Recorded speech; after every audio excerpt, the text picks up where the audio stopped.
Yes, sir. Good morning. Yes, sir. Thank you. Great. Thank you very much. Have we got everybody here? We've got Mr. Stedman Jones there, Mr.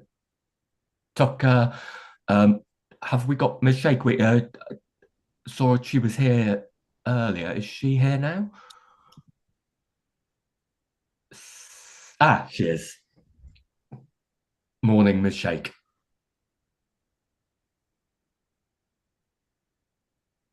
Can you see and hear me, Ms. Shake? I think you may be muted.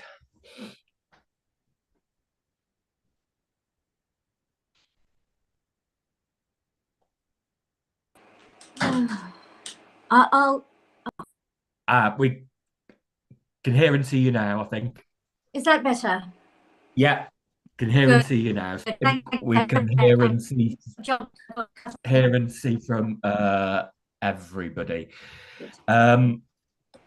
Okay, well, welcome to the final session of the inquiry for closing submissions. I haven't really much to say in opening announcements, other than just to remind everybody that this is being, well, as with the rest of the inquiry, this is being live streamed to YouTube as we speak.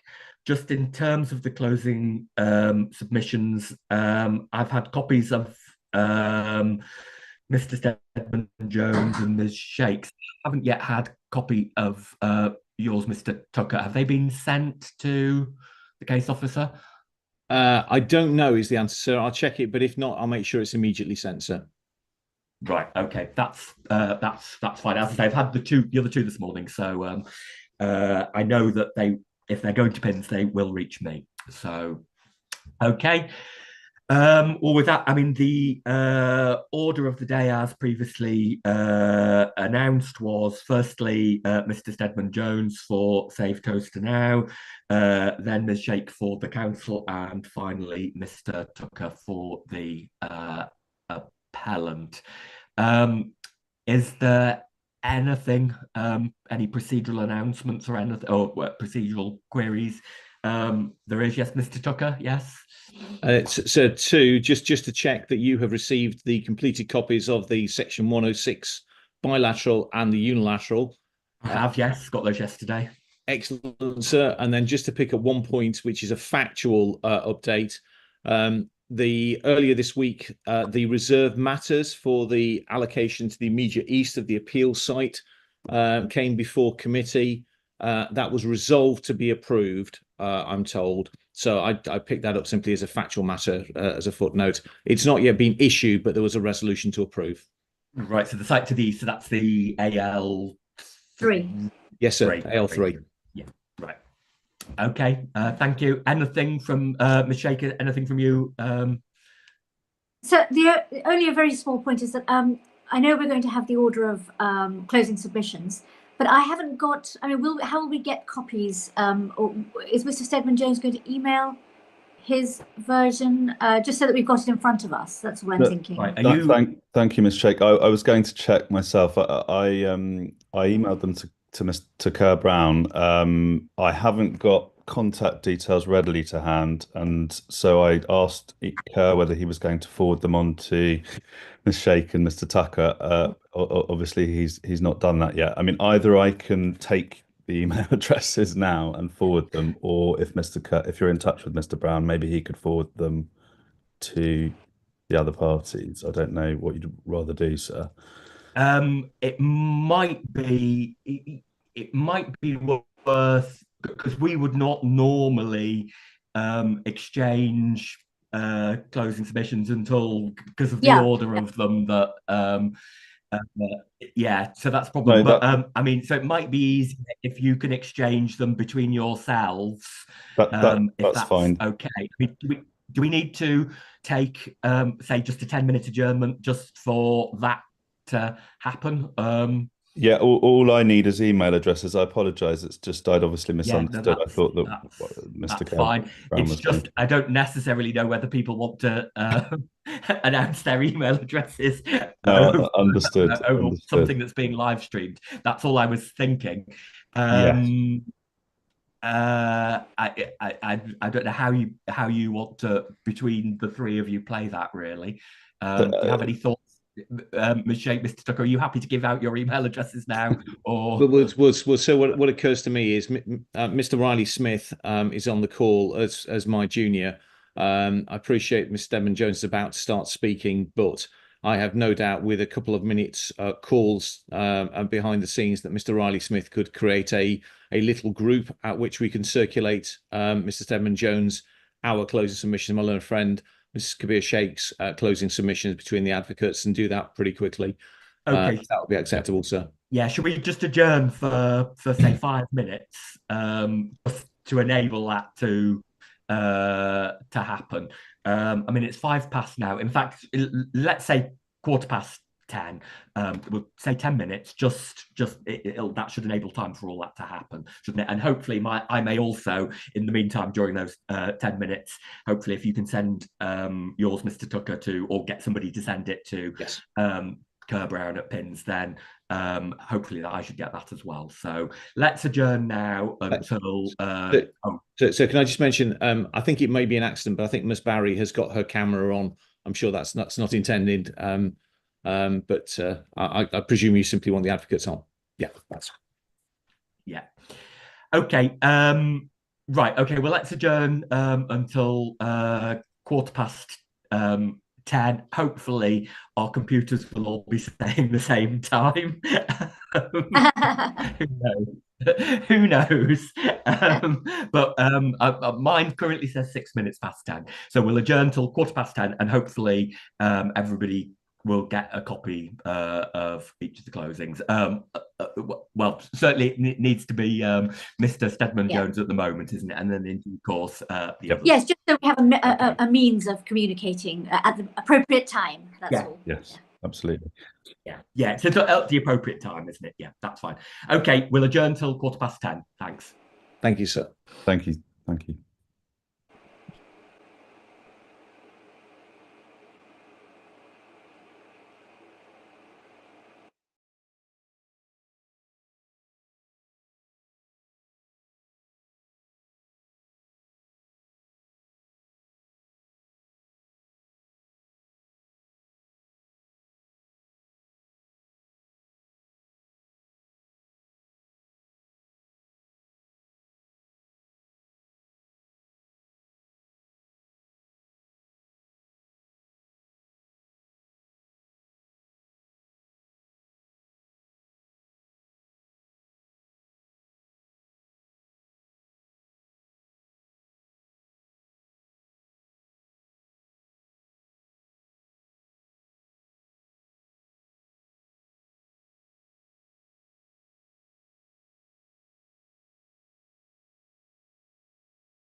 Hello. Oh, has everybody got what they need for the moment?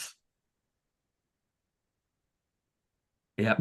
Thanks to Mr. Yes, sir. Have you, So yes, Shane, thank you. Yes, my case officer has inadvertently sent my closing already to the other side and also to Mr. Guthrie. That shouldn't have happened. So I'd be grateful if the appellant's team don't read the closing yet and wait until I actually start delivering it. Okay. Right. I'm old enough to remember when there weren't such things as written closings, and poor Inspector I used to have to sit there and try and write them all out. It seemed a hard old world, but I wonder actually whether it was easier than this. But anyway, there we go. Right. Over then to you, Mr. Stedman Jones. Thank you, sir.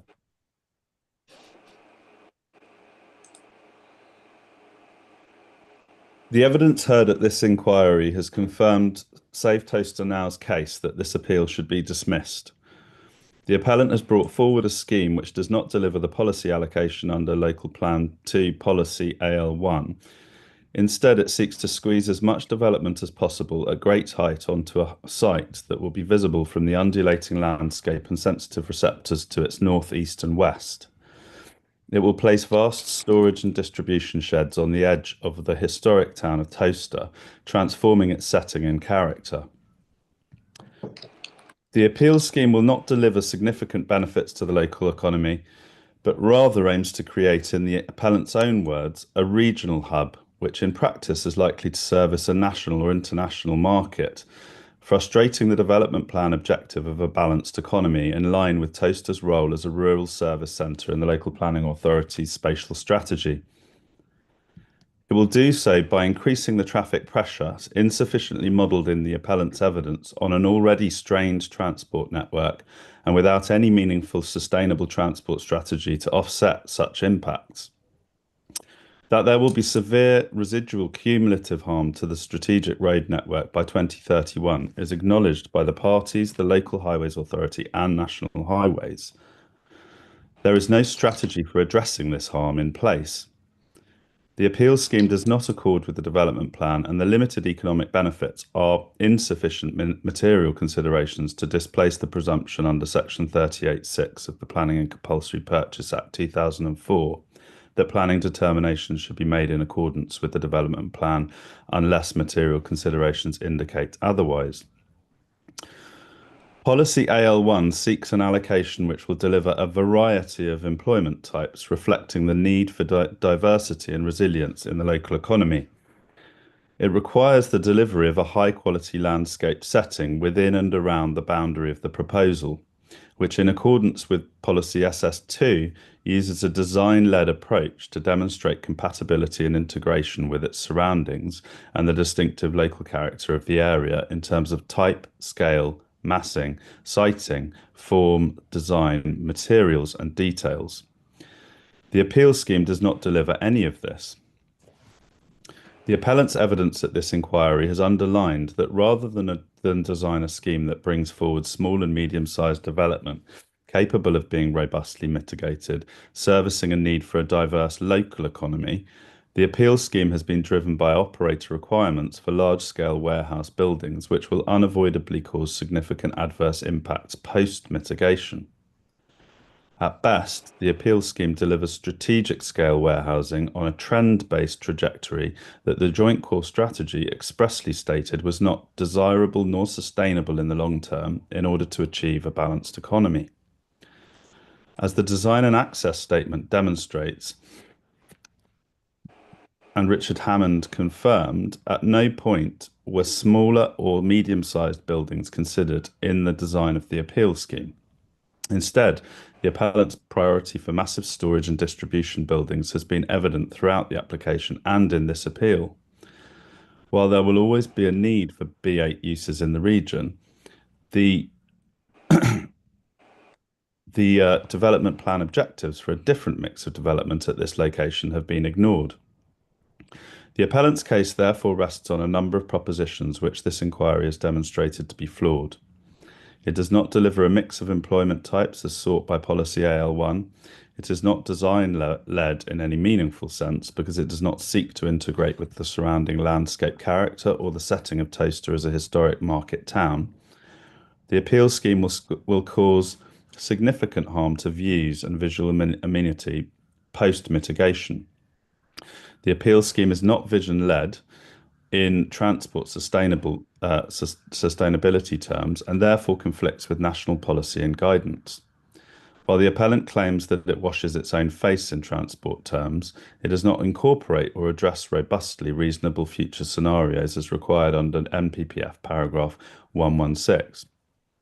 Indeed, such scenarios were not taken into account by National Highways, who on their own terms considered the appeal scheme by reference to a wholly unrealistic 2025 opening year assessment.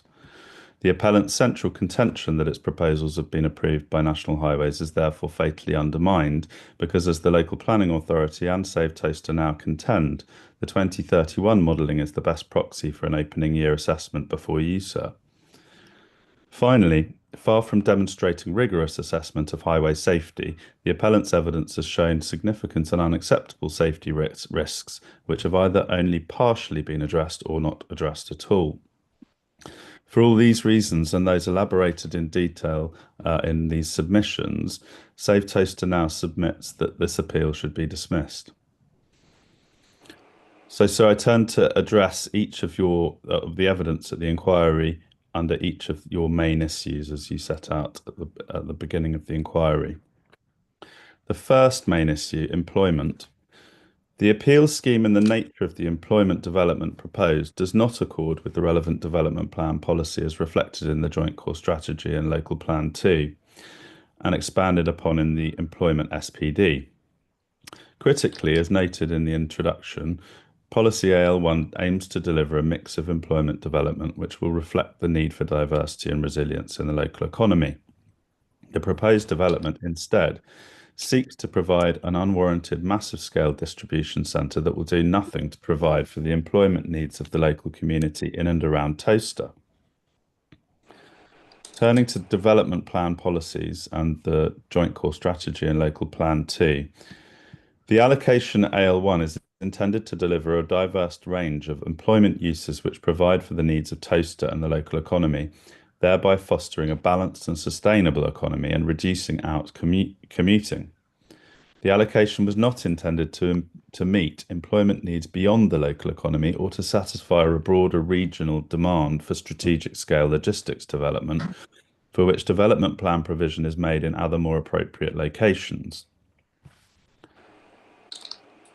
It was accepted by both James Guthrie and Rory Brooke during cross-examination on behalf of Save Towcester Now that the Joint Core Strategy, spatial strategy for Towcester did not direct strategic warehousing towards Towcester, which is a rural service centre within the Local Planning Authority's spatial strategy.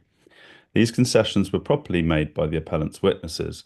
Policy S8 of the Joint Core Strategy envisaged the majority of job growth within the plan area and period being concentrated within the principal urban area of Northampton. And in relation to Towcester, Policy T1 provided that the town's role as a rural service centre will be supported and enhanced. Allied to this objective, the supporting text of the policy emphasises as follows. 5.59. South Northamptonshire, like Daventry, is a largely rural district and struggles with the level of outcommuting and has a low job density. South Northamptonshire state in their economic development strategy that they wish to address the issue of outcommuting and the impact this has on the sustainability of its urban and rural settlements. South Northamptonshire therefore needs to address the level of outcommuting by providing employment opportunities which meet the professional profile of their resident workforce. Further on at 5.62, South Northamptonshire will experience a fall in its labour force due to an ageing population, and therefore its job requirements are likewise affected. However, to reverse trends of outcommuting, the district is seeking to support its existing high-performance engineering technologies and motorsport clusters and support further growth in home working and leisure and tourism supported by a universal technical college. Consistently with the goal of supporting and enhancing Toaster's role as a rural service centre, policy E1 of the Joint Core Strategy states that new commercial floor space at the rural service centres of Toaster and Brackley and other small settlements will be of a scale that is commensurate with their function. It is evident that the overarching intention of the Joint Core Strategy in relation to Toaster was to maintain and enhance its existing role as a rural service centre by supporting its local economy and reducing out commuting, and not to introduce any strategic new employment developments. Yet what is proposed is precisely strategic scale warehousing unsuitable for this location, and not the diverse mix of employment types necessary to fostering a balanced economy. Against this backdrop, the allocation policy in AL1 of Local Plan 2 is consistent with the Joint Core Strategy's intention of fostering diverse employment opportunity tailored to the demands of Toaster as a rural service centre and the needs of the local economy. The overarching vision of Local Plan 2 aimed to see appropriately scaled local employment opportunities within the plan area by 2029. The key policy, AL1, provides at paragraph 1 that a variety of employment types will be sought to reflect the need for diversity and resilience in the local economy as expressed in the Council's Economic Growth Strategy. Paragraph 3 of AL1 provides for an independently assessed market evidence proportion of B1, B2 and B8, with supporting uses that are demonstrably subservient and complementary both in scale and nature to an existing or proposed B-class use. Planning policy must always be interpreted objectively in accordance with the language used in its proper context. The supporting text to AL1, along with the development plan as a whole, including its spatial strategy and development management principles, is relevant as an aid to its proper construction. The supporting text states at 13.1.4 that the allocation aims to facilitate more local employment growth. It aims to attract new investment and provide more jobs to match the skills of local people, thereby balancing the ratio of in and out commuting. At 13.1.5, the supporting text sets out the intended roles of the allocation site. These include meeting local demand and strengthening the rural economy, providing the ability to strengthen local supply chains, meeting the demand for small and medium-sized units, and contributing to reducing the level of out-commuting.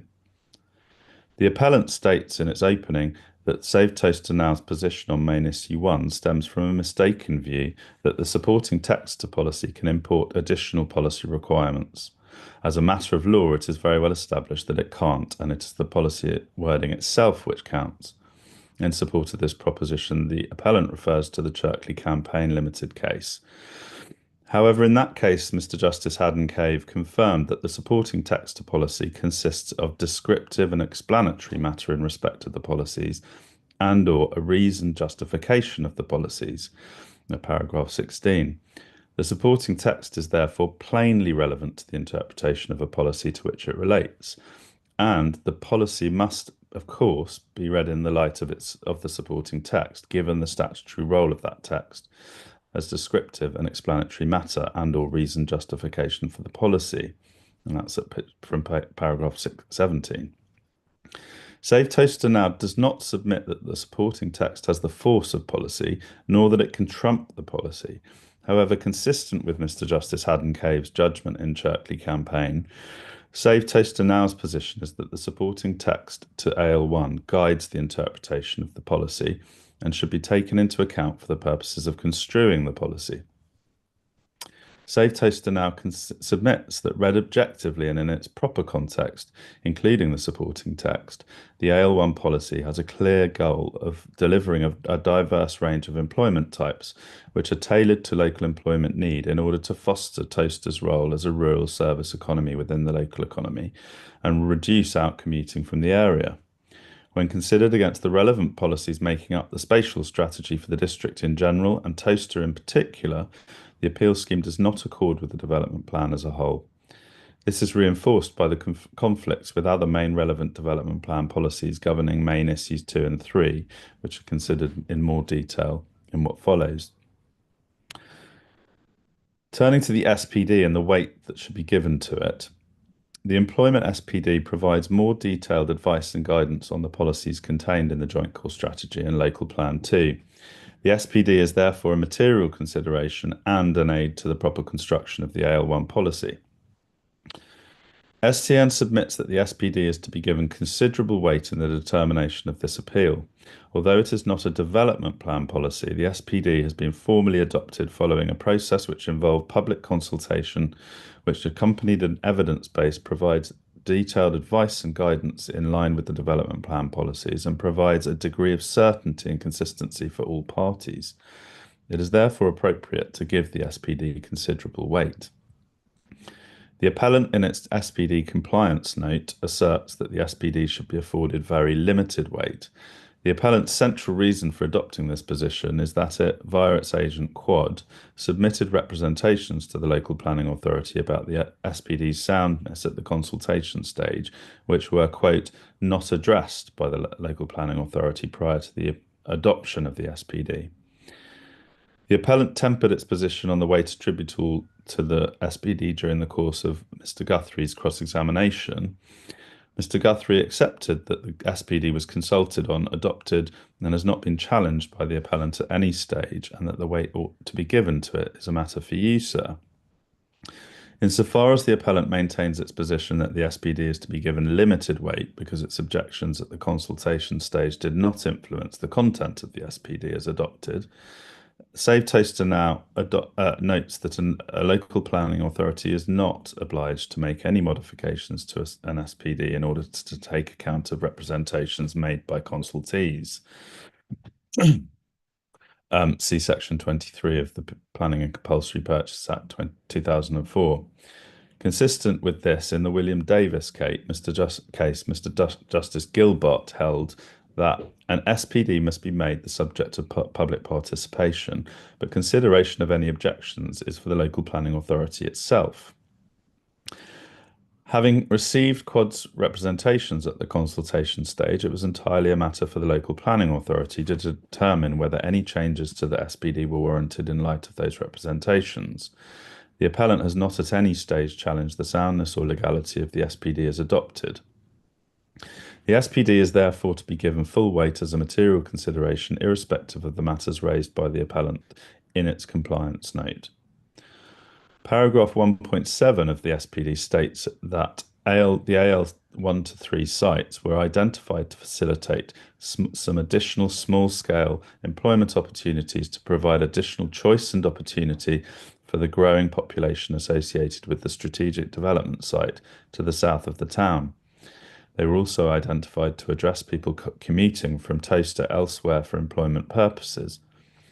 This is consistent with the development plan context and policies outlined above. In this respect, the SPD merely describes in more detail the kinds of proposals which are likely to be considered favourable under the AL allocations.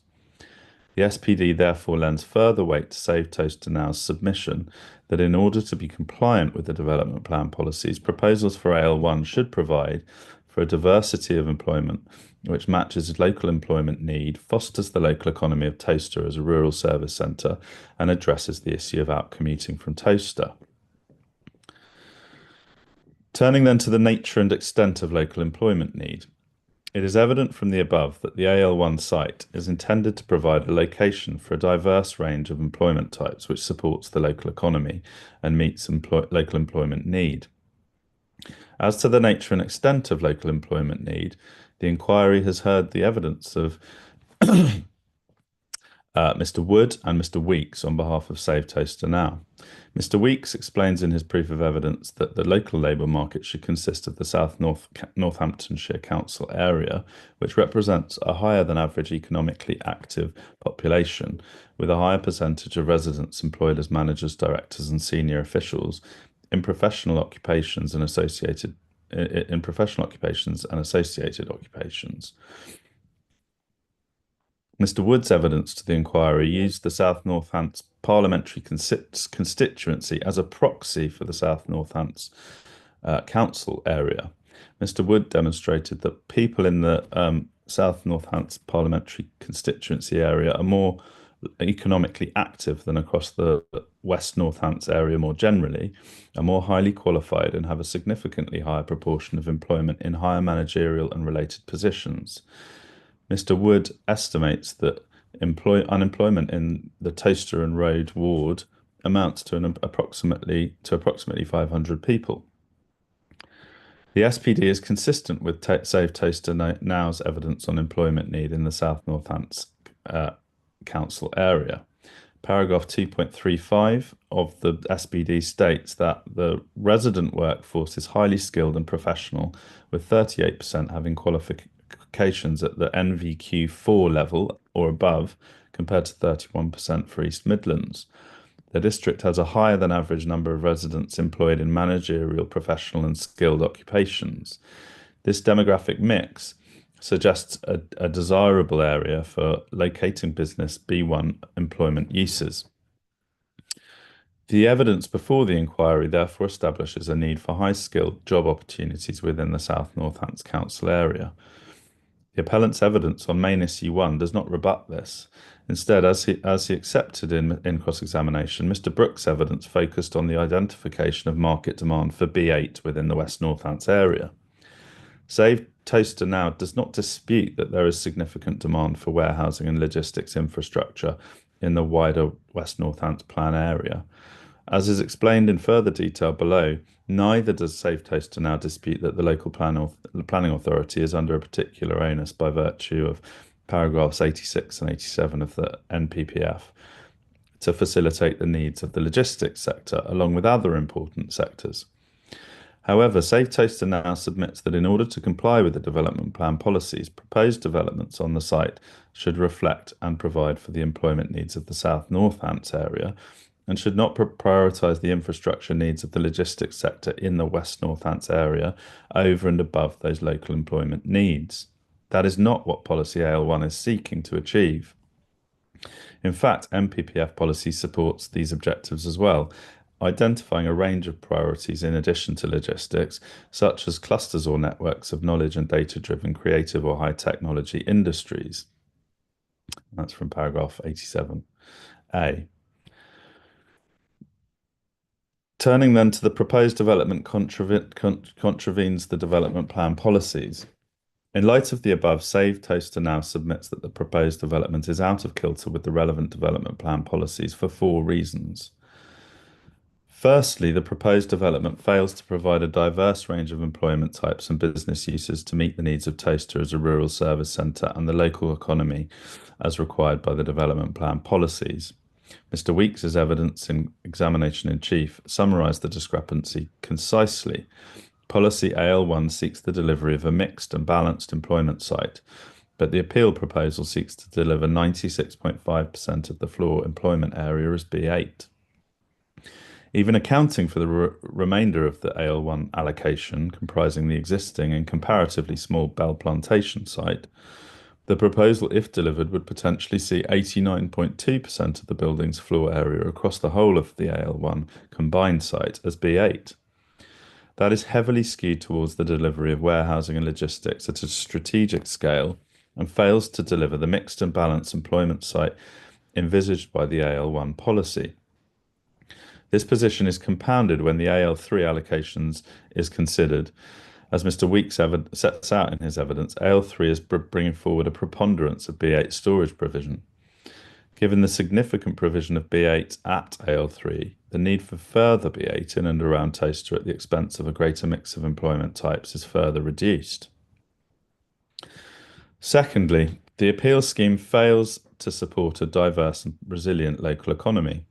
Instead, the proposed development undermines the provision of a balanced economy by prioritising the satisfaction of trend-based demand for logistics in the region over the needs of the local economy in and around Toaster.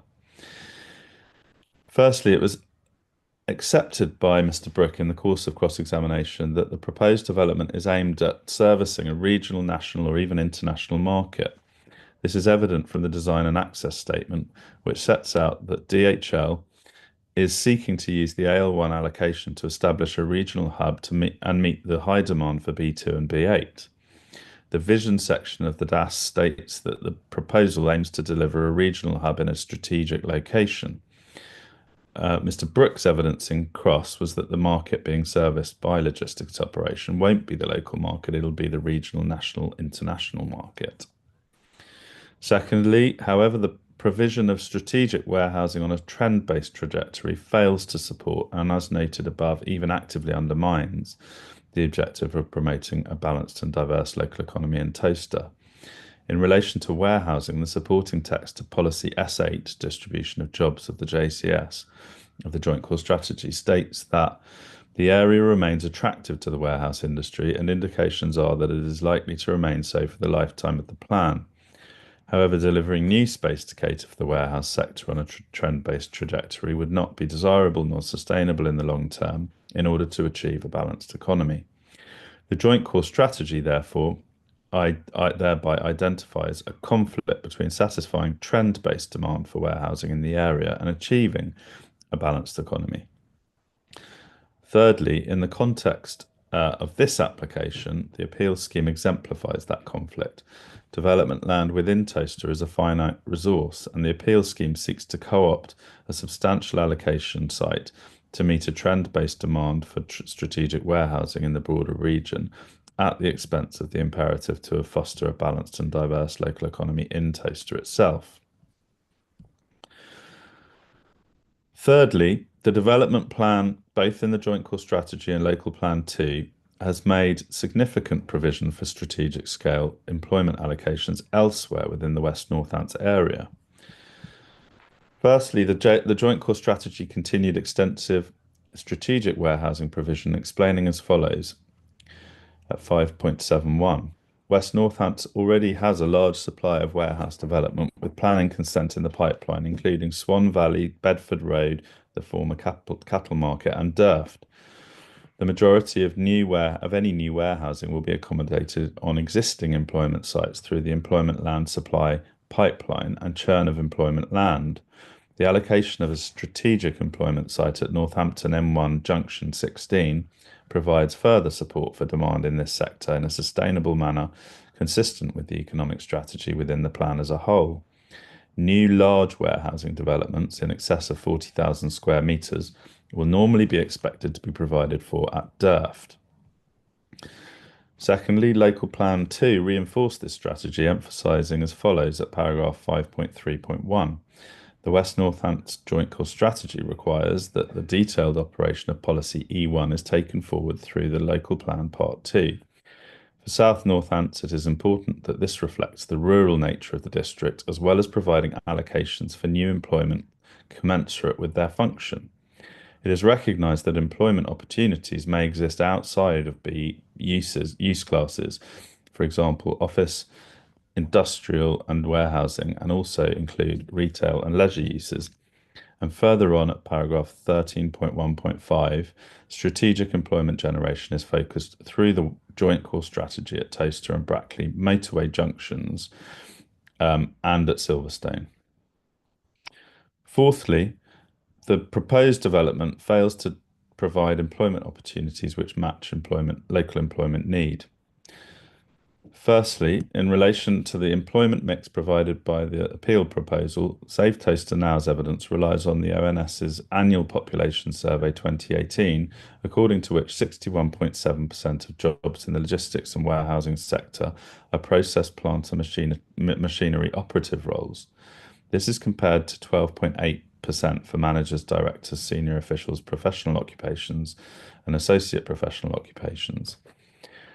This represents, as Mr. Weeks said in his evidence, a distinct difference between the localised workforce skill set and the job opportunities being created. In cross-examination, Mr. Brooke pointed out that the logistics sector does offer some managerial employment. However, it is clear from the statistics that this is a low proportion of the overall job offering. Consistently with this, Mr. Brooke's evidence in examination in chief was that there is a high concentration of low-skilled jobs in the sector. Secondly, the evidence therefore demonstrates a substantial skills mismatch between the local employment need and the employment opportunities created by the proposal. As a result of this mismatch, the proposal will fail to facilitate local employment growth and will fail to match the local employment need. The proposal therefore fails to accord with the key policy objectives underlying the allocation of the site. Thirdly, while the appellant demonstrates the provision of approximately 1,300 to 1,600 jobs that will be generated by the appeal scheme, Save Toaster now submits that these jobs are unlikely to significantly meet local employment needs and skills. To the extent that such jobs are a benefit, a similar or greater number of diverse jobs would be brought forward from an alternative policy compliance scheme. Fifthly, as a result of the above, the proposed development will fail to address the issue of outcommuting. In light of the skills mismatch, the appeal scheme will not provide jobs for local residents and therefore will not contribute to the clear policy objective of reducing outcommuting from the Toaster or South Northants area. Instead, the proposed development would substantially increase in commuting, as it would result in a situation whereby low-skilled workers would be brought in from other districts in the wider Midlands. The proposed vast scale of B8 provision does not cater to the local socio-economic profile, and therefore not only will the development fail to ameliorate outcommuting levels, it will in fact increase incommuting. The proposed development therefore flies in the face of the relevant development plan policies and fails to deliver the types of employment envisaged for the site under policy AL1 and the wider development plan spatial strategy. It aims to meet paragraph 3 of policy AL1 without regard to paragraph 1, resulting in a conflict with the core objectives of the policy.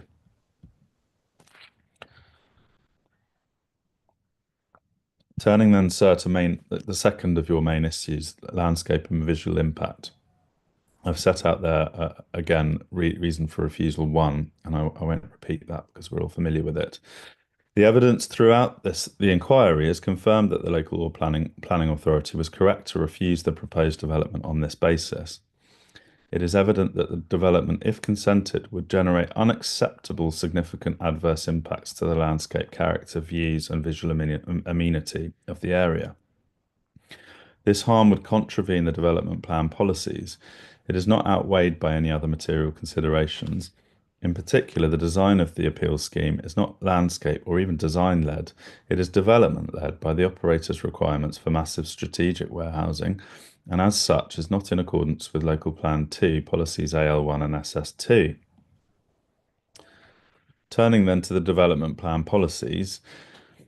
First, proposals for the AL1 allocation should deliver a high-quality landscape setting.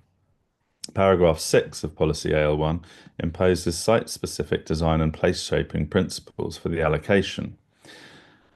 AL1 6b creates a requirement for a detailed strategic landscape assessment of the whole site to deliver a high-quality landscape setting within and around the boundary of the proposal.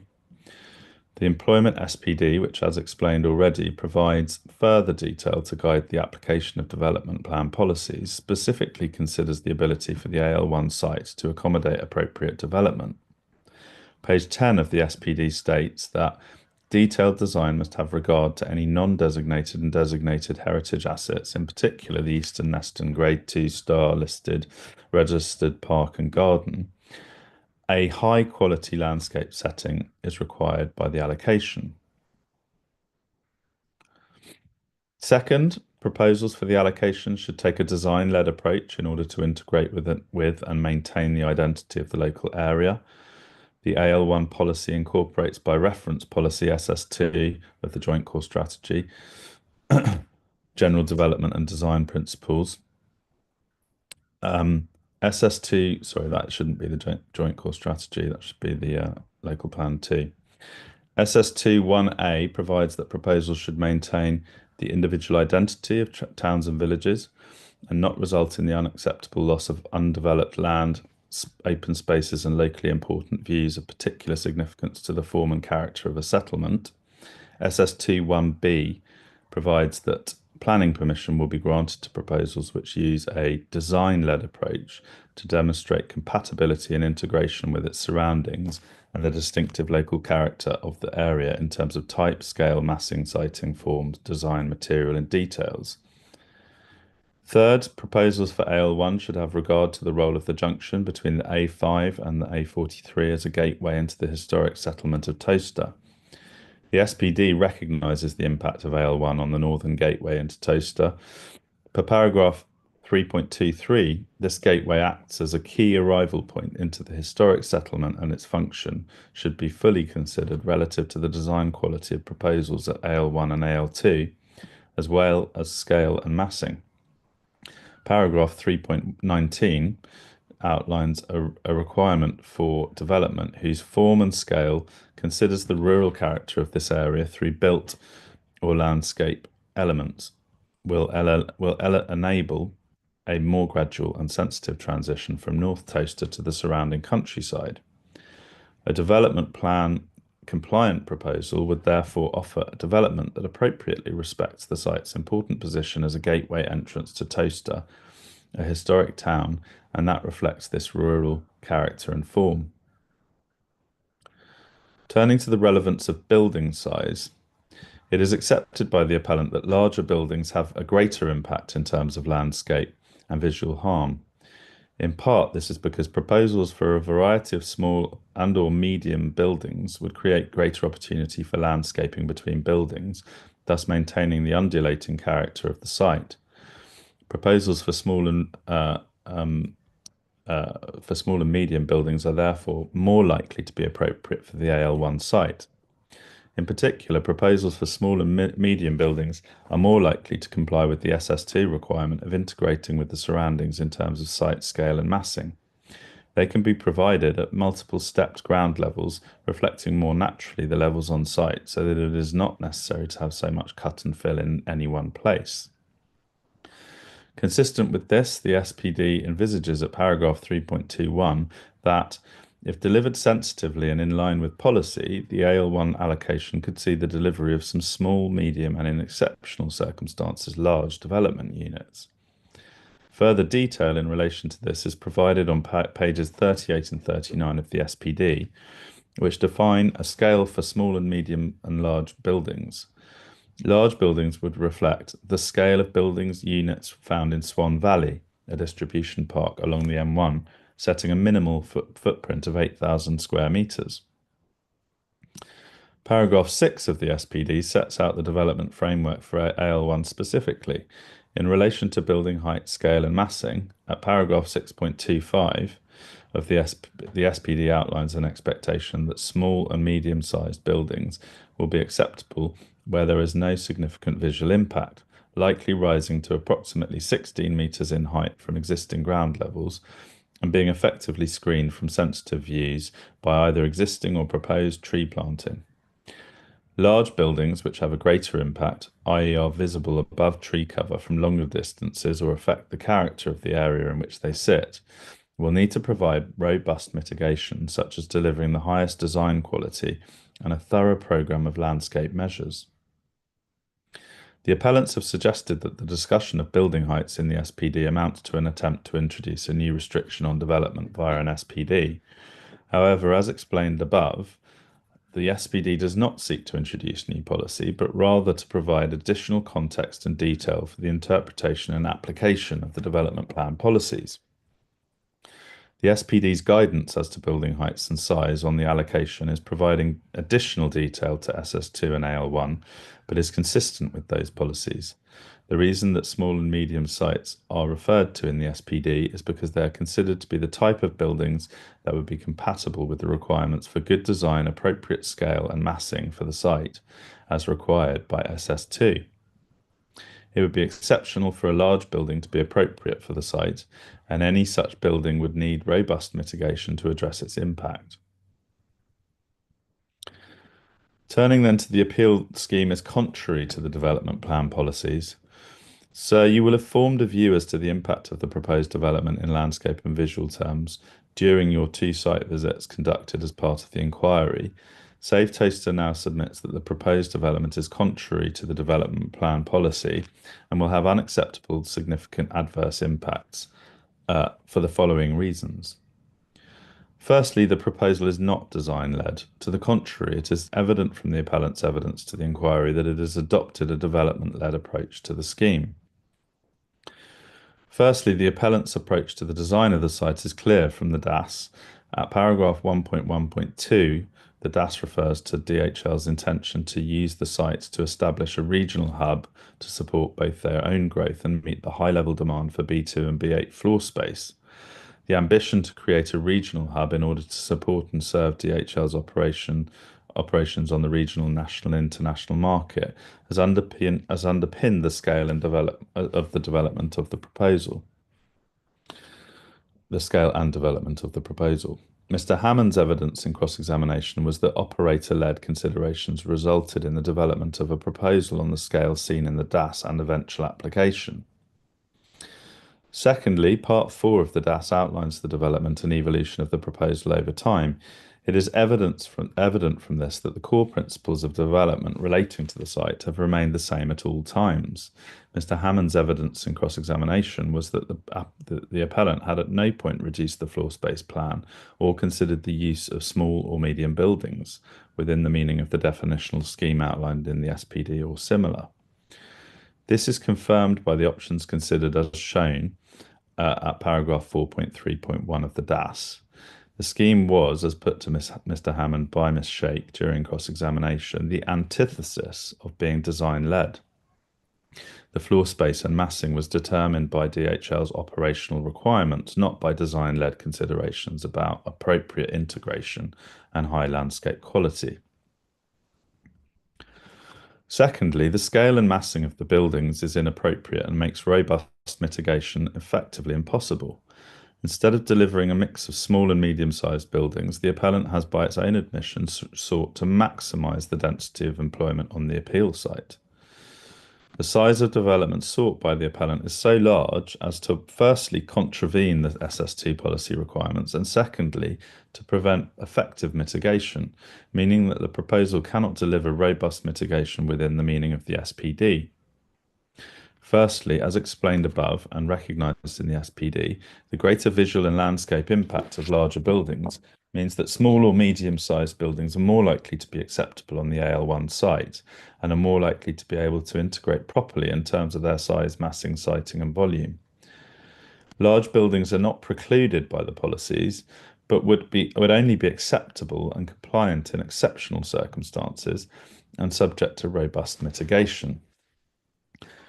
Secondly, Mr. Weeks emphasised in his examination in chief that the buildings proposed by the appellant are not just large, they're massively into the SPD's definition of large. The size of the buildings proposed means that it is inherently unlikely that the proposed development will satisfy policy AL1 and the design principles in policy SS2. Thirdly, the appeal scheme does not propose any sufficient mitigation to deal with the adverse impact of the building's size and height. As was observed by Mr. Weeks during his landscape examination in chief, it is difficult to reconcile the appellant's assertion that the scheme produces robust mitigation with its acceptance that there are a number of areas where the landscape and visual impact will be significant. The mitigation proposed by the appellant relies heavily on the planting of deciduous trees around the perimeter of the development to screen the buildings. Essentially, the appeal scheme would offer foreground tree planting in an attempt to screen the 18.5 metre high warehouse building on plot 1, set atop a bund which rises in places to 6 metres above existing ground level. However, given the height of the building, the proposed planting overall is not robust enough to effectively screen the buildings by year 15 and beyond, and the proposed building colour palette to reflect the tree bases, canopies and sky will do little to mask the imposing and highly visible scale of the buildings. Zones 1, 2 and 3 of the proposed development will be especially prominent from sensitive receptors to the north, east and west of the site. Fourthly, Ms. Ford explained during her examination in chief that there is in effect a tipping point at which the mass scale and siting of a building is such that it becomes impossible to effectively mitigate. The appellant's proposal is for a building so large that it crosses that tipping point. The mitigation proposed will not be effective or robust and will fail to deliver the mitigation needed to make a large building appropriate for the site in terms of scale and massing. Thirdly, and as noted earlier, the size of the building necessitates a cut and fill approach to landscaping, which will in turn produce significant adverse landscape and visual impact, particularly on local landscape characters area 6. The adverse impact on LLCA 6 will harm the undulating landscape character of the area and will affect the views of important local landscape features such as the spire of Greens Norton Church from Caldecott, footpath SB1 and Donkey Lane. Firstly, the topography of the existing AL1 site is undulating in keeping with the undulating nature of the surrounding countryside. The significant changes in heights, particularly across the site in east to west and north to south directions, do not readily lend themselves to the proposed large warehouse units, as Mr. Weeks put it in his proof. To accommodate the development within the existing undulating landscape, the proposed development will adopt a cut and fill strategy to construct vast development plateau, which increase the height and massing of the buildings and significantly impact on the way that they will be experienced in the landscape. The cut and fill approach will involve completely resculpting the site, raising levels by up to 6 meters in a number of places in zones 1 and 2, and up to 4.5 meters in zone 3. Secondly, this extensive remodeling of the ground levels permanently affects the overall form of the site and removes the key undulating landscape character of the area. This is detrimental to the landscape character and reflects the inappropriate scale of the proposed development. Thirdly, the cut and fill strategy also increases the visibility of the site and therefore increases its visual impact. The plateau will in places rise above the existing site by 6 meters. Placing buildings of a height of 18.5 meters on top of a 6-meter plateau will produce a total height which is significantly above the 16.5 meters above existing ground levels envisaged by the SPD as being the maximum appropriate building height on AL1. The result of the increased height, fourthly, the result of the increased height is increased visual harm. In particular, the increased height means that the scale of the buildings would project above the mature vegetation surrounding the site, enhancing its dominance upon the generally open landscape to the northeast and west. The appellant accepts that the buildings would project above the tree canopy and will be visible even after the vegetative planting has matured. Fifthly, the projection of the buildings above the tree canopy would cause significant adverse visual impact, disrupting views from sensitive receptor points around the site. In particular, the projection would block the intervisibility of the Grade 1 listed Greens Norton Church spire from the east.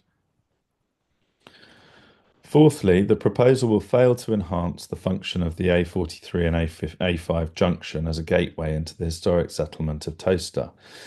Mr. Weeks's evidence in cross-examination was that the appeal scheme would fundamentally alter the experience of driving southwards along the A5 adjacent to the AL1 site. The scheme would change the environment at that point from rural to urban, thus shifting the gateway to the historic settlement of Towcester further north, in effect, to the beginning of the appeal site. The proposal would therefore wholly fail to provide a gateway to Towcester, which is in keeping with its historic nature.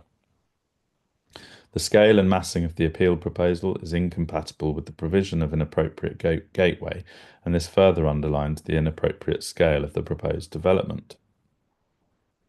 In summary, the proposal adopts a development-led approach, fails to deliver a high-quality landscape setting, and instead of integrating into the surroundings, would change the character of Towcester and its local landscape, such that the historic town becomes dominated by an inappropriately large logistics development.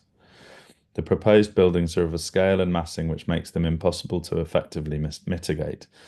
The size of the buildings also necessitates a cut and fill landscape approach, which in combination with the excessive height of the buildings will harm the landscape character and exacerbate visual impact.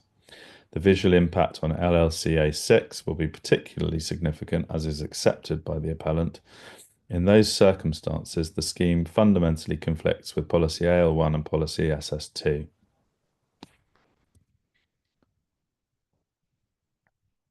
Turning then, sir, to your third main issue, highways and transport.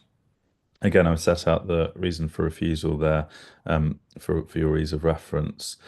The evidence before the inquiry has confirmed that the local planning authority was correct to refuse permission on this basis. The appeal scheme would result in severe residual cumulative impacts on the road network. Indeed, as Save Toaster Now's evidence provided by Mr. Wood and Mrs. Gray demonstrated, beyond the local planning authority's reason for refusal, the appeal scheme would have an unacceptable impact on highway safety. Furthermore, the appeal scheme does not adequately provide for sustainable modes of transport. Save Toaster Now's evidence before the inquiry focused on the inadequacy of the appellant's transport modelling and the proposal's failure to make adequate provision for safe and sustainable transport links, both for existing traffic and for non-motorised users. Save Toaster Now also supports the local planning authority's evidence and submissions as to the residual cumulative impact of the scheme. So turning first to modelling, it is accepted by the appellant that models depend for their robustness on the quality of their inputs. Save Toaster Now's position is that the appellant's AIM-SUN modelling, which accompanies its application, does not have appropriate input data and is therefore not robust or reliable. Firstly, the model does not account properly for the effects of COVID on traffic levels. The modelling uses base data from October 2021. However, as Mr. Wood set out in his evidence, Department for Transport statistics indicate that traffic levels were still recovering from the effects of COVID restrictions into 2023, before finally recovering in early 2024. The DFT data shows that traffic levels rose steeply between 2020 and 2022. This steep recovery was still ongoing in October 2021 and through 2022. The base data used by the appellant from October 2021 failed to account for this. It was therefore artificially suppressed by the ongoing effects of the COVID period and did not accurately represent base traffic rates in the area. Secondly, the modelling does not account for the full build-out of key consented developments in the area. Firstly, Save Toaster Now relies on DFT Circular 0122, Section 49, footnote 21, which states that where development proposals are consistent with an up-to-date plan or strategy, or where there is no up-to-date plan or strategy, this should include all relevant development that is consented or allocated where there is a reasonable degree of certainty it will proceed within the next 3 years, and include the full amount of development to be built.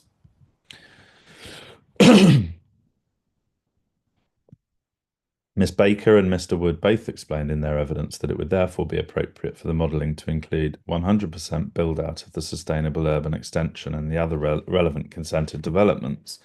This is the logical and common sense interpretation of the use of the word full in footnote 21.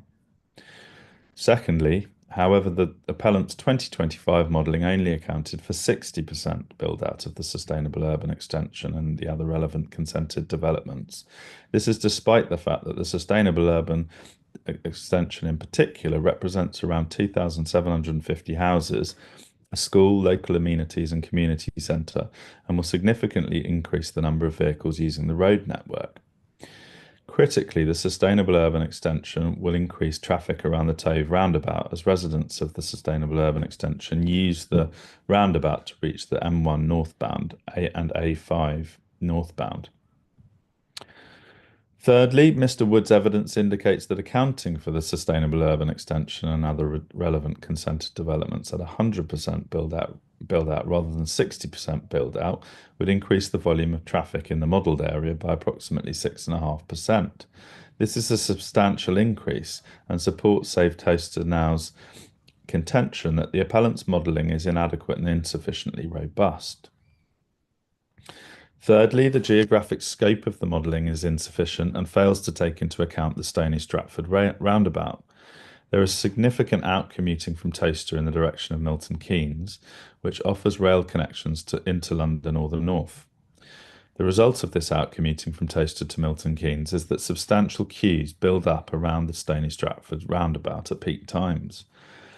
This is a key node on the road network from the perspective of local residents, as Mr. Wood and other residents explained in evidence to the inquiry, and ought to have been accounted for by the appellant's modelling. Mr. Tucker put to Mr. Wood in cross-examination that the Stony Stratford roundabout is approximately 10 kilometres away from the Tove roundabout, and that there is no evidence that queues stretch from one roundabout to the other. Mr. Wood accepted that this is true. However, it does not address at all the underlying concern that the Stony Stratford node would see an increase in congestion, and that in light of the importance of the junction to local residents, it would be appropriate and proportionate for the model to take it into account. Fourthly, these deficiencies in the appellant's input data result in inadequate modelling which fails to properly reflect the reality of the traffic levels on the network. If 100% of build-out and additional capacity created by the appeal scheme was realistically modelled based on no additional lane and no extension to two-lane approach, Save Toaster now submits that the development would not wash its own face. While the appellant claims to have modelled a two-lane variant, Mr. Anderson's cross-examination, the appellant has not presented evidence of this. Importantly, firstly, the AL1 Bell Plantation site was modelled on 50/50 B8, B1, where B1 trip rates are up to 4 times higher than for B8 developments. And secondly, the appeal scheme was modelled on 96.5 B8, with the remainder modelled as B2 at higher trip rates. If either development delivers less B8 and delivers more B1 or B2, modelled flows will be significantly greater. If the ultimate flows are significantly greater, then there is no evidence before the inquiry that the proposed Tove mitigation will be robust to address the increase, and it cannot be said that the appeal scheme will mitigate itself. Fifthly, the deficiency of the appellant's modelling is reinforced by the evidence provided by local residents that the modelling does not match their lived experience and fails a sense check. Firstly, on day one of the inquiry, sir, you heard from various members of the public. A common theme throughout their evidence was that congestion and traffic is a significant problem for residents. In particular, the inquiry heard from Mr. Forbes, the head teacher of the Spond School, the only secondary school serving Toaster, who stated that significant learning is already being lost at the secondary school on a regular basis due to traffic conditions causing buses and parents to run late. Secondly, Mr. Wood pointed out in his examination in chief that of the 1,000 objections raised by residents against the appeal scheme, the vast majority referenced traffic as being a main issue. STN's Save Toaster Now's position is summarised in its statement that the lived reality of many thousands of local people who regularly travel on the road network in and around Toaster is not reflected in the appellant's base modelling. The appellant's modelling data is therefore not robust enough to provide a reliable basis for its submissions as to the impact of the appeal scheme. Without appropriate or sufficient modelling, it is not possible to accurately determine the harm that would be caused to the road network. Furthermore, Save Toaster now submits with the local planning authority that in light of the inadequacy of the appellant's 2025 modelling data, which includes only 60% build-out of the sustainable urban extension and the other relevant consented sites, the 2031 data gives a better reflection of what the demand on the network will actually look like in a 2025 opening year scenario. So you should therefore also determine this appeal on the basis of that more realistic position. Turning to severe residual cumulative impacts, the National Policy NPPF paragraph 116 states that development should only be prevented or refused on highways grounds if there would be an unacceptable impact on highway safety, or the residual cumulative impacts on the road network following mitigation would be severe, taking into account all reasonable future scenarios. The appellant's 2031 modelling indicates a severe cumulative impact on the network in the do something cumulative scenario. This scenario accounts for the 2021 base data, temporary growth from 2021, consented developments, the remainder of the AL sites coming forwards without strategic mitigation, the appeal proposal and the appeal proposal's Tove roundabout mitigation scheme. Ms. Baker's evidence to the inquiry demonstrates that there would be severe delays and congestion on the road network in the 2031 do something cumulative scenario. In particular, table 4.5 of Miss Baker's rebuttal proof indicates a delay of 337 seconds for peak time journeys along the A43 northbound within the modelling area. Miss Baker's evidence is that in policy terms, such a delay amounts to a severe impact. Safe Toaster now agrees. It was accepted by Mr. Anderson in the course of his cross-examination that the impact in that scenario is potentially severe. Safe Toaster now aligns itself with the local planning authority's position that the 2031 do something cumulative scenario is a reasonable future scenario for the purposes of paragraph 116 of the MPPF. Firstly, the appellant's position is that this is not a reasonable future scenario because future sites would be required by the local planning authority to either deal individually or with their own impact, or to contribute to a cumulative strategic mitigation scheme. However, that approach is unrealistic. Certainly, there is no current prospect of this happening, and simply pushes the problem further down the line. Secondly, Miss Baker gave concrete examples in re-examination of scenarios in which the other allocated sites could reasonably be permitted by the local planning authority in the absence of, firstly, strategic mitigation, and secondly, each site washing its own face. As to the first point, there has been minimal progress towards a strategic mitigation scheme as yet. Other AL sites seeking permission in the absence of a strategic mitigation scheme supported by the local planning authority and national highways is therefore not an unreasonable future scenario. As to two, the second point, Miss Baker's evidence was that there are reasonable scenarios in which proposals for the AL sites would be unable to mitigate their own impacts fully. For example, if the remainder of the AL1 allocation were to come forward with a proposal, the mitigation of its effects might require the addition of an extra lane on the A5 to facilitate access. However, such significant highway works may well not be affordable or viable for that comparatively small site to deliver. Moreover, Mr. Anderson accepted in evidence that the £250,000 contribution to the AL1 remainder site would not mitigate the effects of the 2031 scenario. The site would therefore not be able to deal with its own individual impact, but would also not be able to contribute to a strategic mitigation scheme. Mr. Tucker's characterisation of the 2031 do something cumulative scenario on behalf of the appellant as acid on stilts is therefore inaccurate and unfair. While it is not the appellant's fault that no strategic mitigation scheme has yet been outlined by the local planning authority, it would be wrong for permission to be granted for this development in the absence of evidence that the 2031 residual cumulative impact will be sufficiently mitigated. Thirdly, importantly, contrary to what Mr. Guthrie now presents in his evidence, Quad, on behalf of the appellant, previously confirmed that the correct approach was not to model sites independently, but rather to assess sites cumulatively. At paragraph 1.3 of this earlier Quad submission, the transport assessments, TAs, the transport assessments submitted in support of the planning applications for sites AL2 and AL3 do not consider the full implementation of the sites allocated to the adopted South Northants local plan. The approach to the transport assessments is therefore contrary to planning policy and guidance. Any grant of permission would be unlawful and would have potentially significant implications not only in highways terms but also on air quality, noise and vibration.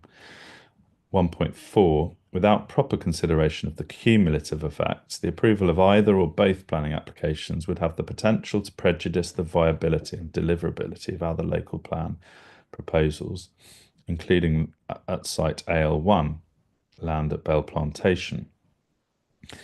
The appellant relies heavily on the fact that its modelling indicates that the scheme will wash its own face and mitigate its own impact on the network.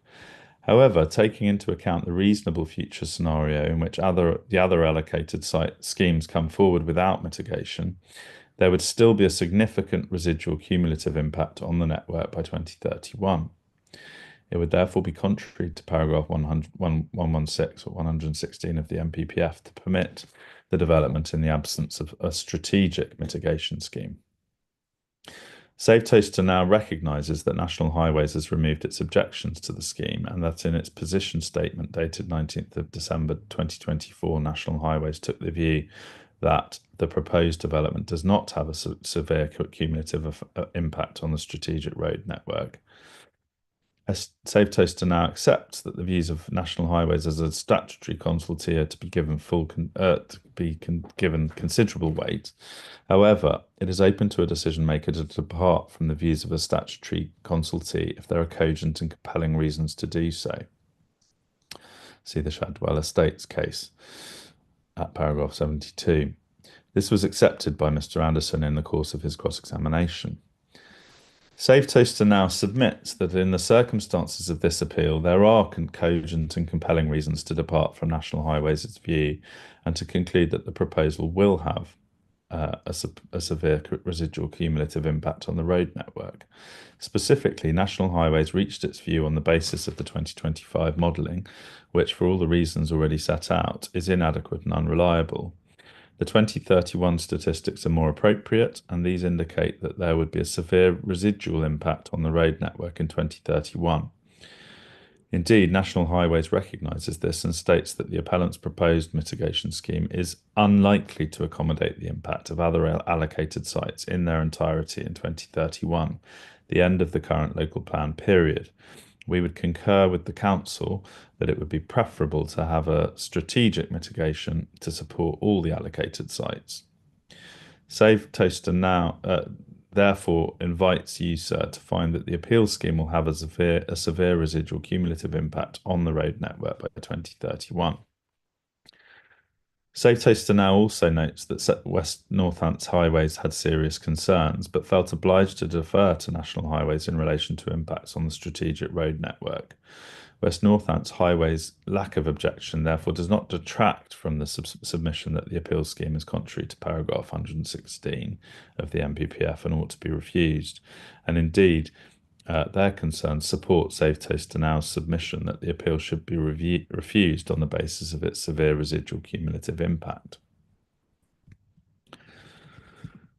Turning then, sir, to the unacceptable impact on highway safety. Again, NPPF paragraph 116 outlines unacceptable impact on highway safety as a ground upon which to refuse planning permission for a proposed development. Save Toaster now submits that the evidence demonstrates that the appeal proposal would have an unacceptable impact on highway safety. Firstly, the appellant's safety assessments are inconsistent and inadequate and do not present a sufficient basis upon which to conclude that the proposed highway scheme would be acceptably safe. Firstly, significant TOV mitigation scheme issues raised by National Highways in August 2023, including driver comprehension, sideswipe collision risk, overrun from compact design, blocking and safety risk, third lane sideswipe and pedestrian safety risk, heavy goods vehicles overrunning the curb, do not appear in the RSAs conducted on the TOV mitigation scheme, which is surprising. In cross-examination, Mr. Anderson commented that the issues are only identified in RSAs if they are seen by the reviewer as important. Secondly, safety assessments have been conducted on a variety of schemes for TOV roundabout and various revisions of the Section 278 scheme for the new site roundabout and the A5 pathway, which displayed differing configurations for the pathway, from 3 metres no buffer in the drawings approved by National Highways and presented to committee, drawing 0001F, to 2 metre plus 1 metre buffer in the December 2024 cumulative scheme, to 2 metres plus 1.5 metre buffer in the scheme presented to this inquiry. Thirdly, there is no apparent interdependence between the RSAs and the WCHAR completed for the access road and RSAs completed for the TOV mitigation scheme, despite both schemes having the A5 pathway improvement scheme in common. The Mayor Brown designer's response to RSA Stage 1 for the access roundabout highlights unresolved pathway issues which could lead to collisions between cyclists and pedestrians at a width of 2 metres.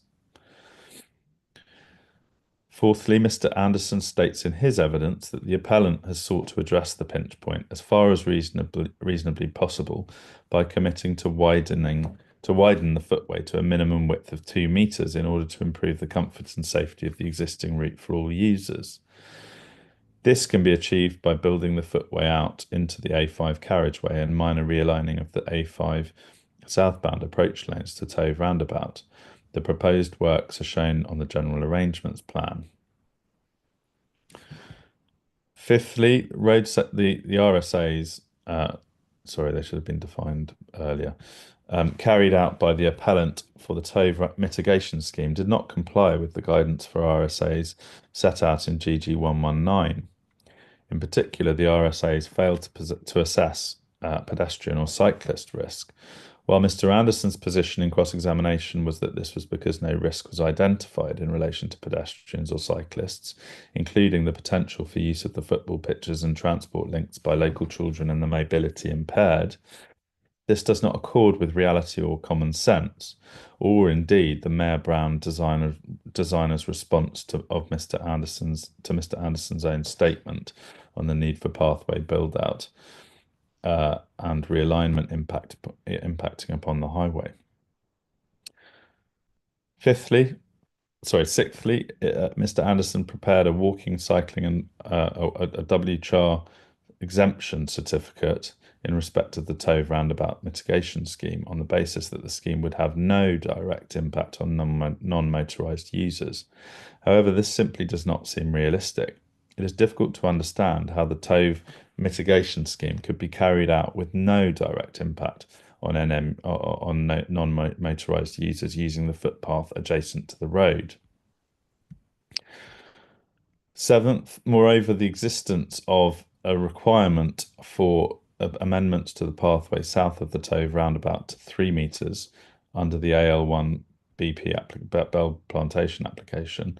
The new crossing on Western Arm under AL2 was factored into Mr. Anderson's modelling for the Tove mitigation scheme. However, if, as now seems to be the case following the transport evidence heard at this inquiry, the appeal scheme will in fact be a solus scheme, these improvements will not be secured, and it is therefore entirely unclear how or whether the necessary standards compliant pathways will come forward. Eighth, pedestrians and cyclists crossing the Tove roundabout and walking along the A5 adjacent to the appeal site are crossing major A roads with heavy traffic and utilising a narrow footway alongside the A5, a very busy road. So you will have experienced the reality of the situation during your site visits. Save Toaster Now's submission in light of that reality is that the Tove mitigation RSA's failure to identify and assess risk to pedestrians and cyclists amounts to a failure to comply with the relevant guidance, rendering the RSAs inadequate. Secondly, on a common sense and real-world approach, the development proposal will have unacceptable impacts on road safety. In particular, the footway and cycleway will be too narrow to be safe. Save Toaster Now's highways evidence demonstrates that in accordance with relevant guidance, the absolute minimum width of the pathway along the A5 should be 4.5 metres segregated and 3.5 metres unsegregated, both providing for a 1.5 metre buffer. However, the Solus appeal scheme proposes a continuous 2-metre pathway deemed inadequate by Mayor Brown, with a 1.5 metre buffer accommodated up to the pinch point, at which point there would be no carriageway separation. The scheme therefore does not comply with guidance on the safe provision of footpaths and cycleways along trunk roads. The WCHAR assessment identified the insufficient width of the pathway for shared use. Notably, the footpath is adjacent to a 60-mile-per-hour road on which traffic volumes are high and would be increased further by the proposed development. The proposal therefore presents an unacceptable highway safety arrangement. Turning to sustainability, national and local planning policy encourage a modal shift to more sustainable forms of transport to be brought about through a vision-led approach. In particular, Policy S10 of the Joint Core Strategy sets out sustainable development principles, including a requirement for development to be located where services and facilities can be easily accessed by walking, cycling, or public transport. This sits alongside the Joint Core Strategy's target of achieving a 20% shift away from private car trips for all new developments. However, the appeal scheme does not seek to deliver appropriate and safe space for cyclists and pedestrians using key locations such as adjacent to or crossing the A5 and the A43 and the Tove roundabout. The proposal's failure, detailed above, to provide safe access for pedestrians and cyclists will discourage travel by these modes, as the available route will be substandard or unsafe. In addition, the applicant's modal shift target of 7.8% falls well short of the 20% target outlined in the Joint Core Strategy. The appellant has not satisfactorily explained why it cannot attain the target other than because the imperatives of the development and operator-led appeal scheme demand it. Furthermore, as outlined in relation to the first main issue, the nature of the appeal scheme is such that it will fail to address out-commuting and instead will contribute substantial in-commuting. There are serious questions around the bus provision and its longevity, given that only 500,000 is set aside over 5 years. More importantly, there's no bus provision for residents of Towcester, including critically from the Sustainable Urban Extension. The enhancement is instead to the number 88 route, which is likely simply to increase in-commuting from Northampton. While the appellant suggests that the enhancement of bus services will enable local residents to travel to and from the site, there is no suggestion that bus services will be 24 hours, reflecting the likely shift pattern of the DHL operation. The appeal proposal is therefore contrary to the development plan policies on sustainability. Turning then, sir, to the planning balance, Save Towcester now submits that Mr. Weekes's assessment of the planning balance should be preferred to that presented by the appellant in Mr. Guthrie's evidence. That assessment is set out in Mr. Weekes's proof in full and is not repeated here. The full assessment should, of course, be read in conjunction with these submissions. In addition to the evidence provided by Mr. Weekes, as noted earlier, the inquiry heard from a number of local residents and interested parties on day one regarding certain significant material considerations. In addition to those referred to above in respect of traffic issues, the following important representations were made. Firstly, the residents of Bairstow's Lodge, Mr. Black, and Brickyard Farmhouse, Mr. Gibbons, gave powerful evidence as to the catastrophic amenity impacts on their respective homes, and in Mr. Gibbons's case, his business, from the appeal scheme. Mr. Gibbons suggested that the likely impact from the proposed development would be that his business would have to close due to potential breaches of DEFRA regulations in respect of animal husbandry.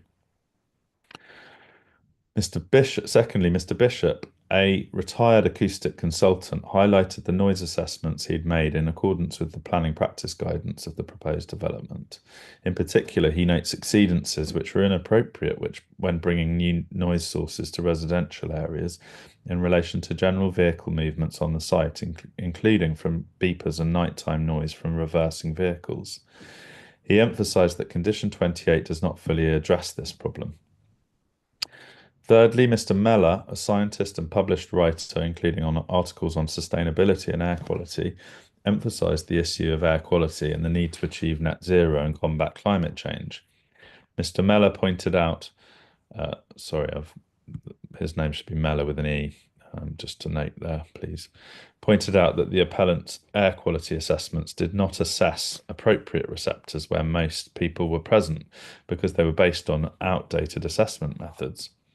The result is that the appellant's models dramatically underpredict nitrogen emissions, and he underlined the importance of continuous monitoring to ensure that emissions do not make air quality worse.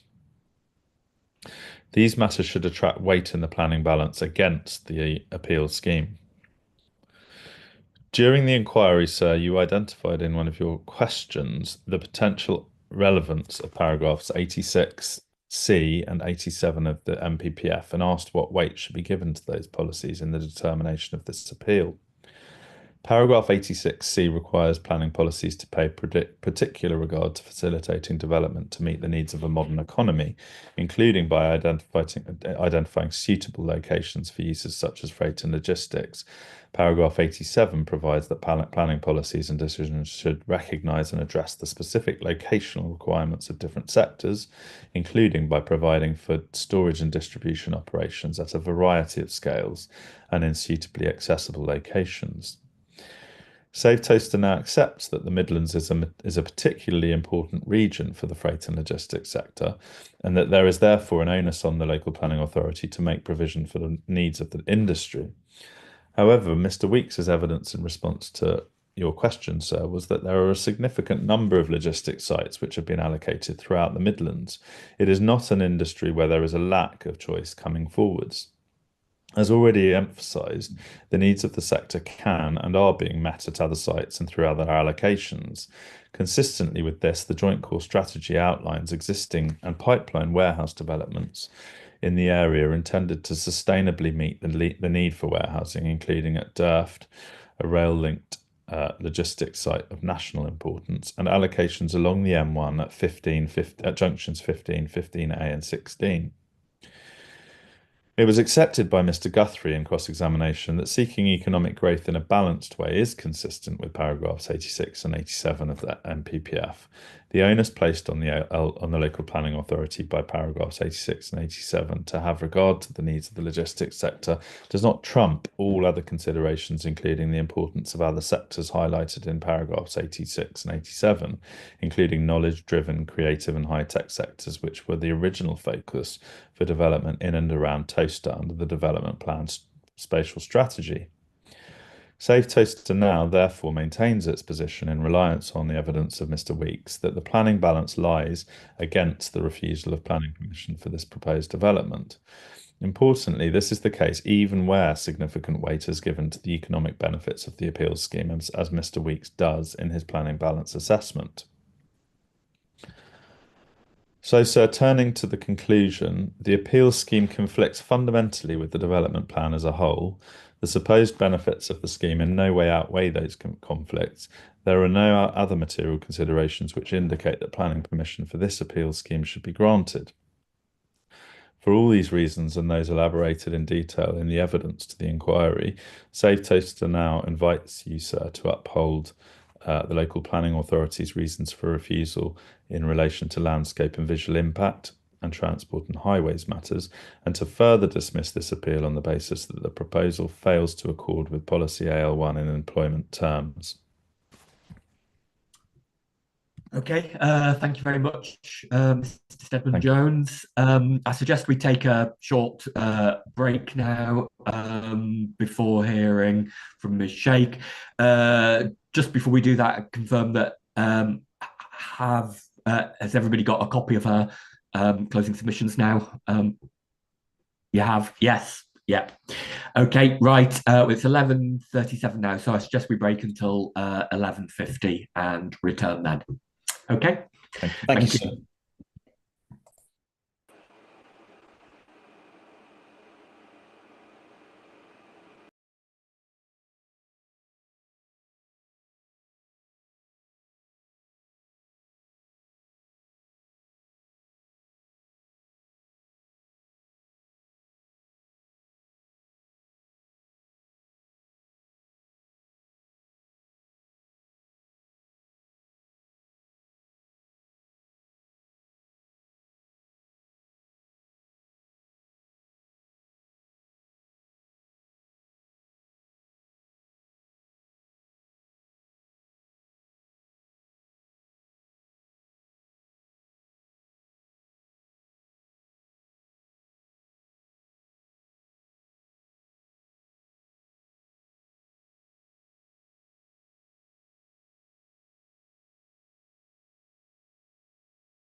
Right. I think everybody is back. Yes. So over to you, Ms. Shake. Thank you, sir. These then are the closing submissions on behalf of the council. These submissions should be read in conjunction with the council's opening statement and evidence. The council refused this application because it had grave concerns about the impact this large complex of warehouses and logistics facilities would have on the small settlement of Towcester. In particular, and as reflected in the reasons for refusal, the council was concerned by the significant landscape and visual harms this proposal would occasion and the severe cumulative impact on the strategic road network arising from the delivery of this and related schemes. The evidence ventilated at this inquiry has done nothing to assuage these concerns. Indeed, it has demonstrated and underlined the correctness of the council's judgment on these matters. The sum effect of the evidence heard by you, sir, is that the landscape and visual harms that concern the council and the severe traffic issues in 2031 will come to pass, and that the historic market town of Towcester will, if this inappropriate scheme is permitted, be compelled to deal with these very unfortunate circumstances. That unacceptable outcome is not justified. The council's view is that there are much better ways to deliver the AL1 site than that, and indeed such ways are expressly envisaged in the local plan. Ultimately, this proposal conflicts with key policies in the development plan and with the plan as a whole. It is also fundamentally at odds with the relevant SPD. The presumption is to refuse, and no other material considerations displace that conclusion. Reason for refusal 1, landscape and visual impacts. The siting, size, scale and design of the proposed employment buildings will result in unacceptable significant adverse impacts on local landscape character, views and visual amenity, especially to the east, north and west of the site. There are essentially 4 key issues with regards to landscape and visual impacts, and these are whether the LVI methodology was sufficiently robust and granular, what level of harm this proposal causes to landscape and visual receptors, whether the proposal's large scale and massing is supported by local policy, and whether this proposal can properly be described as the fruit of a design-led approach. The methodology. Mr. Reynolds' evidence identified a series of flaws with the LVIA methodology. These are real and serious methodological issues which the appellant failed to justify at inquiry. They undermine the conclusions the LVI reached, and they reflect a generally careless approach to landscape and visual effect assessment. Mr. Reynolds identified numerous errors, including a failure to properly assess cumulative impacts and to properly disaggregate receptors with distinct sensitivities, which all reflect an ill-judged approach to landscape and visual impact assessment. But 3 took on a particular prominence at the inquiry. First, the ZTV is set at just 3 kilometres, whereas the evidence of Mr. Reynolds established there was potential visibility from up to 7.5 kilometres away. Because the appellant is the party undertaking the LVIA, and Mr. Reynolds is not, and could not be expected to undertake his own LVIA, this creates a real risk that potential receptors capable of being significantly harmed have been missed. There is simply no way to know what harms the appellant's decision to apply a very narrow ZTV will have failed to pick up. As Mr. Reynolds' evidence established, he was able to identify potential receptors of up to 7.5 kilometres away. The issue is real and not theoretical. Compounding that issue is the fact that the narrow ZTV does not even appear to have been applied in practice, with the analysis appearing to have been conducted within a narrower scope.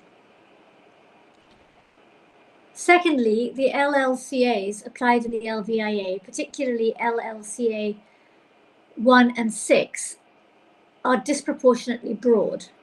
As Mr. Reynolds explained in his evidence, the failure to conduct a more tailored analysis obscures significant landscape harms. The reality is that the larger the LLCA applied for the purposes of identifying landscape harms, the smaller the likelihood that any particular proposal will have a discernible effect on that landscape taken as a whole. That is why the parties agreed that there was no plausible impact on national landscapes. Such landscapes are simply too big to be significantly affected.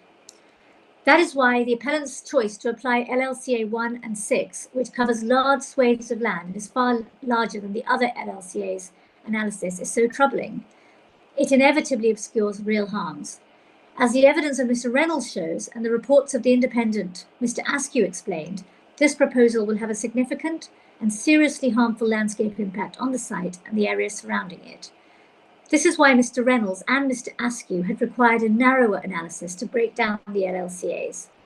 Again, despite this having been raised by Mr. Askew early on, Mr. Hammond at first attempted to explain or suggest that this had only been raised by Mr. Reynolds before accepting in cross-examination that Mr. Askew had indeed given the same advice.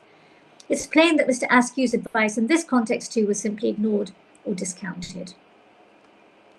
Thirdly, Mr. Reynolds showed that the LVIA at times failed to grasp the distinction between the relevant baselines for assessing harm, which of course means it failed to capture the impact the proposal would have. In particular, the LVIA mixes up the concepts of the existing baseline, the future baseline absent the scheme, and the cumulative baseline, where all proposals including the scheme are present. The LVIA refers to the presence of the scheme when assessing the future baseline, and so in effect was applying the cumulative baseline to analyse harms, which diminishes the significance of those harms. The reality is that the LVIA adopts a narrow scope and a light touch approach, and therefore underplays the harms this proposal will occasion to the local landscape and the visual receptors. That reinforces the Council's position that the landscape and visual impacts of this proposal are unacceptable. It's also telling that while the appellant sought initially to make great play of Mr. Askew's purported support for the scheme, on analysis and under cross-examination, it became quite clear that far from supporting the scheme, Mr. Askew had raised fundamental and sustained concerns along the same lines as the Council and Mr. Reynolds, which were disregarded by the appellant. The harm caused by this proposal to landscape and visual receptors. Naturally, sir, the level of harm occasioned by this proposal to landscape and visual receptors is a matter of evaluative judgment for you, and you will make up your own mind on those conclusions, subject to the important methodological problems outlined above. However, it is important to note that the Council's core concerns were echoed throughout by the independent expert Max Askew in his 3 reports, and indeed by the expert appearing for the Rule 6 party at the inquiry. That while some landscape and visual change is to be expected as a result of the site allocation being delivered, that does not justify an oversized development that is of such scale and massing that it cannot even be properly mitigated. That the particular characteristics of this uneven land exacerbate visual and landscape impacts from any development, and are so particularly unsuited to very large proposals. That the LVIA reaches conclusions that stretch credulity, such as, for example, that the visual harm to the residents of the nearby village of Caldecott will be non-substantial by year 15, despite a clearly transformed outlook caused by the new warehouses.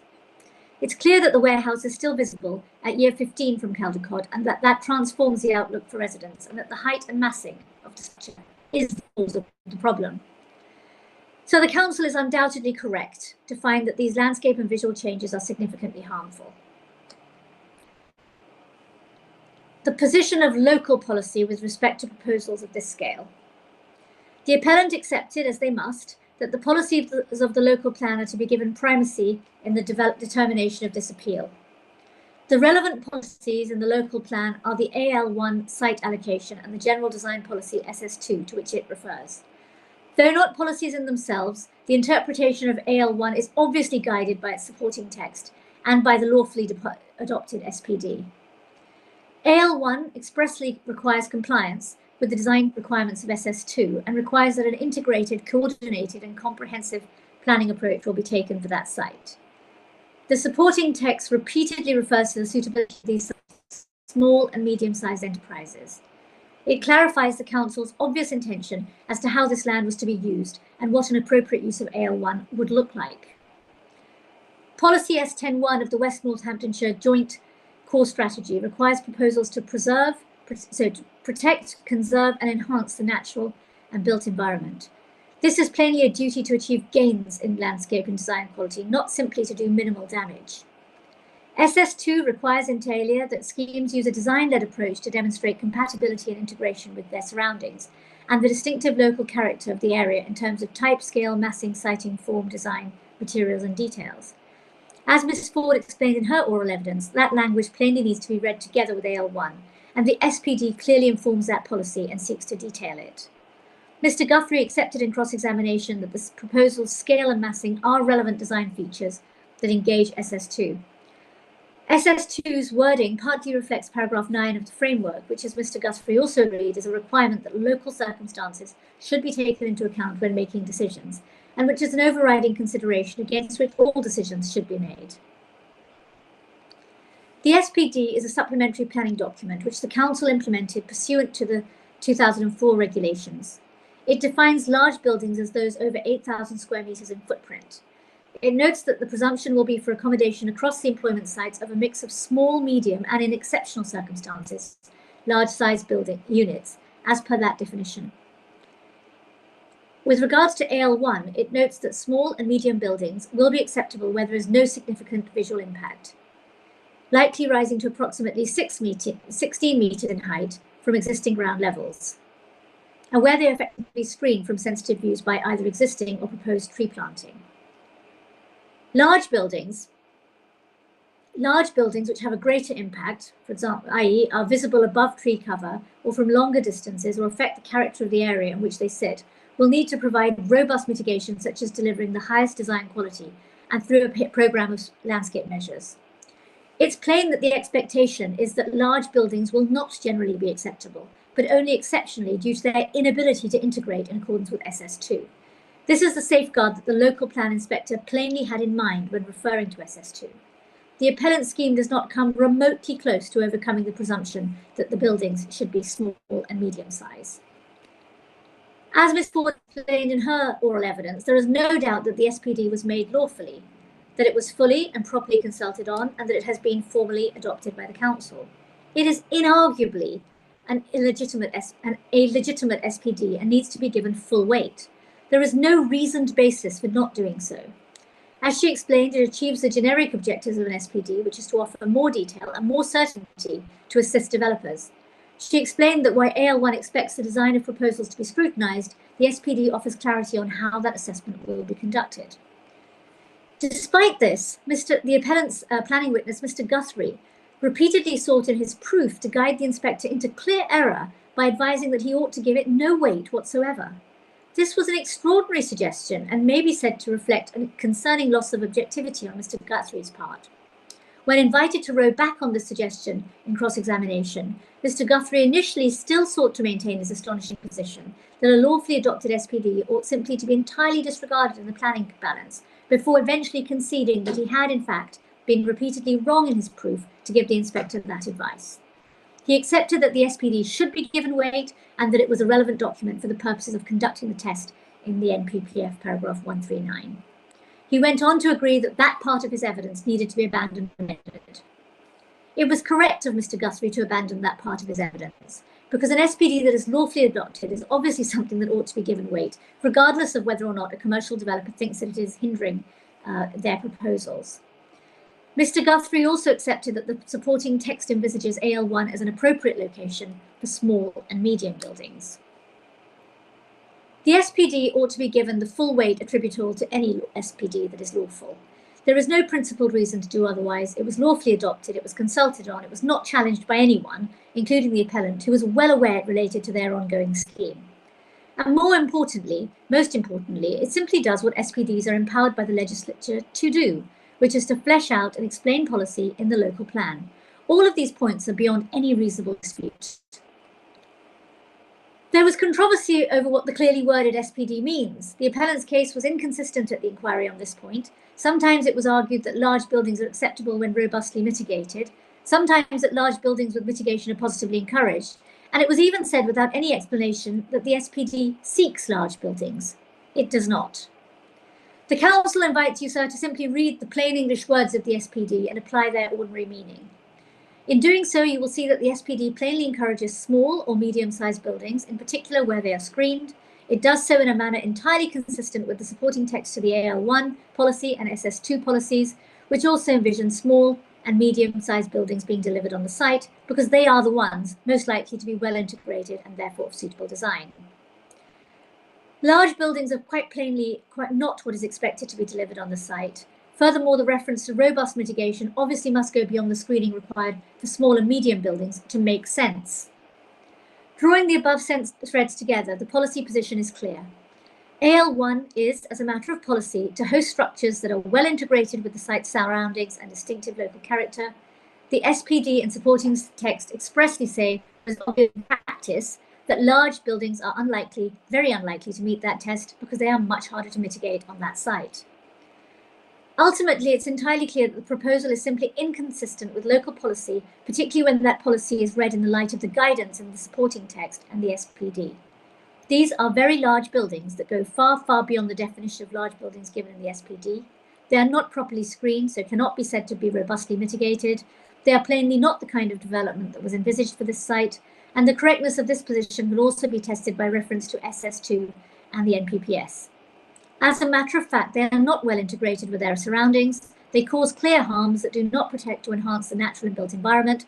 This proposal therefore conflicts with AL1 and SS2 by virtue of their excessive size. Design-led approach and design quality. A vital point of contention which you, sir, must resolve is whether this scheme can properly and sensibly be described as being design-led. The importance of this issue was recognised by the appellant's expert, who accepted that the inspector say you must be satisfied that the scheme is design-led. Indeed, national and local policy urges developers to take a design-led approach to their scheme. What does it mean for a scheme to be design-led? The concept is straightforward and familiar. It means the focus of the developer from the very beginning is on crafting a proposal which responds positively and sympathetically with the landscape and visuals of the local area. It means that commercial objectives are adjusted where this would result in a much more positive design. It requires having a clear understanding of local character and of relevant policies. It requires developers to be responsive and considerate of further information and advice relating to design as they go along. The evidence ventilated at the inquiry strongly demonstrates that this scheme was not at all design-led. To the contrary, the scheme's design was based solely on commercial considerations. The result is inevitably a proposal that caused significant landscape and visual harms. The design issues with this proposal run upwards from its foundations. The site selected was wholly inappropriate for a scheme of this scale and nature. The site's land is undulated and highly uneven. The land is substantially higher than much of the surrounding land, substantially increasing the height and visual prominence of anything that's built on it. From a design perspective, that is a very poor choice for very large warehouses that tower over the other structures in the local area. Nevertheless, the appellant pursued this site. That was not design-led. The design of the proposed structures was never seriously open to change, which again makes it impossible to describe the scheme's evolution as design-led. From the get-go, the plan was to build extremely large warehouses to realize commercial gains. The environmental statement presented 3 alternative designs as a fig leaf design-led approach, but in terms of floor place quantum, there was no real differences, as Mr. Hammond accepted. The proposals were always going to be very large, and indeed the appellant's supposed review of alternatives even included consideration of a 1 million square metre super warehouse. That crucial design feature of the proposal, from which would flow many of the visual and landscape issues relating to the scheme, was set in stone for commercial reasons, rather than kept under review for design improvements. The appellant also flatly regarded the thrice-repeated advice of Max Askew. Mr. Askew strongly advised the appellant to amend the scheme design in 3 ways: to reduce the building height, to fortify planting mitigation, and to reduce the ground levels, to reduce the visual prominence of the buildings. The appellant only took on board one part of this advice, and even then only adopted the advice in small part by reducing the height of building 1 by 3 metres, to a height Mr. Askew notably still considered inappropriate, and made this clear to the appellant. The appellant's witness accepted this was the only material change that was made to the scheme design.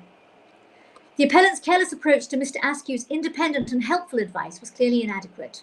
They did not even engage with his advice sufficiently to grasp its meaning. The appellant's witness claimed in cross-examination that Mr. Askew had not asked them to reduce the building height after the decision to reduce the building of height 1. This was, as he later accepted in cross-examination, simply wrong. A failure to understand, let alone grapple with important advice on design issues, reflects a blinkered approach to design and a desire to justify the proposal come what may. This is not a design-led approach. Furthermore, despite the adoption of the SPD, no change whatsoever was made to reflect its requirements. The scheme has not even attempted to pay lip service to the SPD. This may be due to the appellant's unilateral stance, now accepted to be wrong, that because they did not like the SPD, they need give it no weight and pay it no heed. However, such an approach renders the scheme in fundamental conflict with the detailed requirements of the SPD. And it's noteworthy that the framework at paragraph 134 expressly states that local planning authorities should adopt design guides by way of SPDs in order for them to carry weight. That is precisely what's incurred in this case, together with the involvement of all other relevant stakeholders. The short point is this.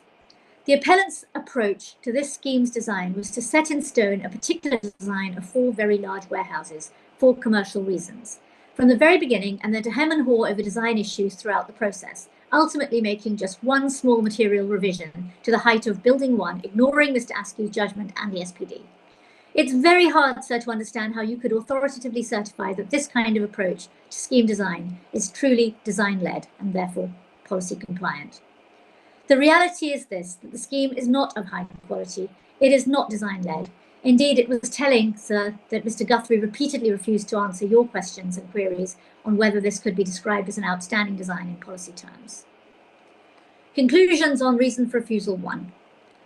This proposal is excessively large and oversized for the site. It is not well integrated with the site's surroundings, and it causes clear harms, and therefore conflicts with policies AL1 and SS2. Does not comply with the SPD. The proposal has plainly not been design-led, but has rather been beholden to commercial imperatives at the cost of design quality. It can only really be described as DHA-led. It is supported by an LVIA which is marred by serious methodological flaws and reaches conclusions that are obviously overly sanguine. It results in real landscape and visual harms that will permanently diminish Towcester and the surrounding area. It is simply not the kind of proposal that the plan seeks for this area. In short, the Council's elected members, Mr. Reynolds, Mr. Askew, and the Rule 6 party's expert are all of one opinion that the scheme is unacceptable and seriously harmful in landscape and visual terms. The only outlier is Mr. Hammond on behalf of the appellant. For the reasons given above, sir, the reason for refusal was right to identify conflicts with Policy S10, Policy SS2B, paragraph 135 A, B, C, and C of the framework, and the SPD, and in accordance with paragraph 139 of the framework, this proposal ought to be refused. Reason for refusal 2, traffic and highway impacts. The Council's second reason for refusing this proposal was that the appellant's modelling showed that the cumulative impact of this proposal in concert with other related development being brought forward would result in a severe harm to the strategic road network serving Towcester. Highways England acknowledged this outcome. Even at the outset of the inquiry, there was a limited gulf between the cases of the Council and the appellant. The modelling itself was agreed and the results it outputted were agreed. The frank admissions of Mr. Anderson have narrowed these differences down even further. He agreed that it was appropriate to describe the 2031 cumulative impacts where all the AL sites are brought forward, but only the appellant's mitigation is implemented as being severe. He accepted that was why, for example, in correspondence with the Council and National Highways, he had personally repeatedly raised that very congestion as a serious issue. It's highly significant that the 2031 scenario was clearly of as much concern to Mr. Anderson as it is to the Council. He accepted that if Ms. Baker's approach to identifying the scheme's residual cumulative impact was right, then that impact could be perceived as severe. Crucially, he accepted that you, sir, could find that the severity test was met on that basis. Although he thought it was more appropriate to take a holistic approach, he also agreed that looking at the impacts on individual approaches to the Tove roundabouts, delays of even 94 seconds could be described as severe impacts. So there can be no doubt that 2031 cumulative impacts, which rise to approximately 5 minutes, are indeed properly described as severe, per the language of the framework, Parrot 116. Mr. Anderson accepted further that National Highways were concerned about severe impacts in 2031, but that was not something they formally considered or took into account. The appellant's case was therefore confirmed to not be supported by National Highways, despite the tenor of the proofs on this point suggesting otherwise. Beyond severity, there were 2 other key points of contention. What constitutes the residual cumulative impact here, and whether a net mitigator can properly be described as having residual cumulative impact, and the relevance of the lack of a cumulative mitigation scheme for the AL sites. The first issue. It's clear that paragraph 116 of the framework supports councils in refusing on the basis of severe cumulative impacts. Mr. Anderson, it would seem, agrees with that too, given that he repeatedly said the council would have a strong or sound case for refusing the other AL sites on that basis. Mr. Anderson also accepted that on the council's approach, the other schemes could be refused on a highway basis too. In other words, if the council's approach is appropriate, it has the means of preventing the severely negative outcome from coming to pass. The remaining point of contention between the council and appellant would seem to be whether it's appropriate to refuse an application pursuant to the framework 116, where that application is a net mitigator when assessed individually. That is the critical question for the determination with regards to reason for refusal 2. The reality is that the policy is focused on cumulative impacts, and the appellant's approach for rescuing their scheme requires you, sir, to take the opposite approach, that being focused solely on the individual impacts of the scheme. That flies in the face of the policy's own language. It also kicks the can down the road, storing up bigger and harder to resolve traffic problems for every developer that comes after the appellant, should their scheme be approved. As Ms. Ford explained, such an approach would be inconsistent with other appeal decisions, most notably the Bovis Homes appeal. The council refused this application because it identified that even with the proposed mitigatory expansion to the Tove roundabout, the delivery of this scheme, along with the neighbouring AL allocations, would result in severe cumulative traffic impacts on the surrounding strategic road network. The council's position is simple and reflects clear and firm national policy. It is not right for the LPA to allow, through its planning consents, for the delivery of developments to cumulatively result in known severe impacts to congestion and traffic. The appellant has, both in the proofs in its highways and planning experts and in the evidence ventilated before you start this inquiry, displayed a remarkable reluctance to come to terms with the very straightforward concept of a cumulative impact. Their approach has simply been to observe that theirs is the only proposal offering mitigation in the hypothetical model, and therefore, and inevitably as a matter of basic logic, their proposal inevitably, individually, reduces congestion in every model scenario. So cumulative impacts are said to be entirely irrelevant, or insofar as relevant as a proposal, or indeed relevant insofar as a proposal occasions positive cumulative impacts. The appellant has sought to rely on this observation as if it demonstrates the exceptional transport design or offering of their own scheme, but it does nothing more than a statement of the obvious. If one sets out to model the cumulative impacts of 5 developments and assumes for the purpose of the modelling that only one of those developments will mitigate, then that development will always be a net positive for the traffic in that hypothetical world. There's nothing remarkable about that. But the flaw of that artificial logic is clear. The reality is that if a proposal's cumulative impact becomes irrelevant in planning terms because that proposal is a net contributor to mitigation, then there will never be a point at which the LPA can soundly refuse a proposal for cumulative impacts. Mr. Anderson accepted in cross-examination on his approach, the council would be disbarred from refusing such a proposal, even when the cumulative impacts are severe. The reason the logic works itself into an absurdity in that way is because the appellant has elided the very distinct concepts of individual and cumulative traffic impacts. Indeed, their case on reason for refusal 2 entirely depends on you following them, sir, into making this same basic conceptual error. For the past years, perhaps unsurprisingly, that individual and cumulative impacts are fundamentally different things. And when national policy makes reference to cumulative impacts, it is doing so for good reason and should not simply be ignored or brushed aside. The individual impacts of a scheme are simply that. The effect on things like journey times and traffic queues resulting from the additional traffic flows generated directly by the scheme. The framework in paragraph 115D deals with individual impacts, where it says that any impacts from the development on the transport network in terms of capacity and congestion can be cost-effectively mitigated to an acceptable degree through a vision-led approach. The Council does not dispute that this proposal's individual impacts are mitigated to an acceptable degree. That was not part of reason for refusal 2, and for that reason formed no part of the debate at this inquiry. In the next paragraph, the framework deals with the distinct concept of cumulative impacts. It says that development should only be prevented or refused on highway grounds if the residual cumulative impacts on the road network following mitigation would be severe, taking into account all reasonable future scenarios. The framework treats individual and cumulative impacts differently. Why? Because they are distinct ideas which invite different analysis and reflect different, separate, but similarly crucial policy outcomes for the planning system.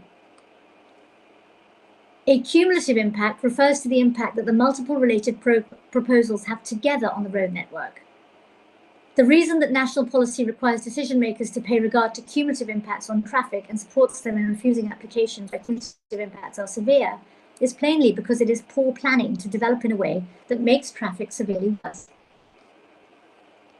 In all areas of planning and in the law, the concept of a cumulative impact exists to focus the mind on real-world impacts. It encourages the decision maker to look beyond the proposal immediately in front of them, which may by itself appear anodyne and possibly beneficial, and to think seriously about what will happen when that proposal is realized in the real world, where its effects can be supplemented and aggravated by other proposals. Here, the reality, which is accepted by Mr. Anderson, is that the cumulative effects of these proposals together would be severe. Here, the real-world context is that there is, at present, no wider mitigation scheme to channel and control that severe cumulative impact. The cumulative impacts of a group of proposals does not somehow become unsevere simply because one of those proposals has a net mitigating impact. To separate out the contributors to a cumulative impact and weigh their effects individually is the opposite of a cumulative impact assessment. Such an approach is a clear departure from what national policy requires decision makers to do. In short, the appellant's own expert accepts that the cumulative impacts of this proposal in concert with the other related proposals will be severe. That outcome is expressly recognised by national policy as a sound basis for refusing a proposal. The Council therefore refused the scheme and is right to do so. The relevance then of the lack of a cumulative mitigation scheme. The appellant has repeatedly, in effect, sir, asked you to shut your eyes and ears to these admitted severe cumulative impacts by casting blame on the Council for not agreeing to their cumulative mitigation proposal or for independently implementing such a proposal. To begin with, the hypothetical mitigation scheme proposed by the appellant is not to be taken seriously. Mr. Anderson accepted that the appellant had not disclosed any modelling whatsoever to support their claim that their scheme would be able to mitigate 2031 impacts to an acceptable level. He instead relied on what he described as basic principles of logic, but which were in his view an adequate substitute for modelling evidence. But plainly, without such crucial evidence, the probative value of this proposal does not go far enough beyond a sketch on the back of a handkerchief. It is impossible to know whether it would reduce traffic impacts to a non-severe level. If this was a serious and realistic scheme, either the modelling would have been properly conducted or its results would have been placed front and centre of their evidence for the inquiry. The fact that the Council did not agree to the scheme is therefore not a point that should be given any weight. It is unsubstantiated by evidence and is merely wishful thinking. In any case, for the reasons the Council made very clear in its correspondence with the appellant, it could not simply adopt a mitigation scheme of that nature. For one thing, the jurisdiction to improve the SRN belongs to National Highways. The Council has no authority to implement a mitigation scheme in its own right. National Highways is not presented, nor does appear to be formulating any such scheme, and it's wrong for the appellant to justify their proposal's severe cumulative impact on the basis of a non-existent scheme. Additionally, as the Council made clear, it would be extraordinarily reckless for a local authority to commit to the massive financial burden of delivering a large-scale cumulative mitigation scheme when it's unclear whether the other AL sites can be compelled in time to contribute to such a scheme. When questioned as to the extent the appellant had given to the Council security over such an extraordinary financial risk, Mr. Anderson could only make vague references to things like rebates. The reality is no responsible council would agree to such an approach. No council could be expected to act in this way on an off chance, simply to make life easier for this commercial developer. The Council, therefore, is not to blame for the lack of a cumulative mitigation scheme, and the appellant's blame game is of no relevance, sir, to you determining the question of whether paragraph 116 of the framework is met here. But putting blame to one side, the reality is there is no cumulative mitigation scheme currently in place. That means that the cumulative impacts of delivering this proposal along with the AL sites, will be severe. That is so because there is simply no policy basis for the Council to refuse the other schemes as they come forward individually, if it cannot refuse this scheme on the basis of the cumulative impacts. As Ms. Ford explained in her oral evidence, there is no policy hook to refuse otherwise. When asked what policy hook the Council could rely on to control the other schemes, Mr. Anderson said he thought the Council should refuse schemes that do not wash their face. But he could not point to any policy that gives effect to such a test, other than 116, which plainly does not. Paragraph 115 plainly does not assist either, where the development's own individual impacts are not significant. Indeed, Highways England has already responded to the proposal on the remainder of the AL1 site by stating that as its own significant impacts are not material, it does not require it to deliver any mitigation. This demonstrates why, in the absence of a cumulative mitigation scheme, there will be the severe cumulative impacts in 2031 as recognised by the appellant's own modelling, the council, and its own highways officers, Highways England, Miss Baker and Mr Anderson. The simple fact is that if the council cannot refuse the scheme for its cumulative impacts, then it will not be able to refuse the other AL sites. The fact that this scheme is a net mitigator is not relevant because when assessing cumulative impacts, the one thing decision maker must not do is disaggregate those impacts and assess them individually. Vision-led transport planning. Although a distinct issue from the cumulative impact point, which forms the basis of the council's case and the reason for refusal, it is important to note that this proposal is not consistent with the framework's emphasis on vision-led transport planning. The framework's strong emphasis on the need for vision-led transport planning may be new, but the concept itself is familiar and well understood. It refers to developers approaching the transport elements of their scheme as an opportunity to encourage modal shift, while taking the old-fashioned approach of identifying the number of trips by private and seeking to build enough mitigatory roads and conjunctions to compensate for the increased traffic flow.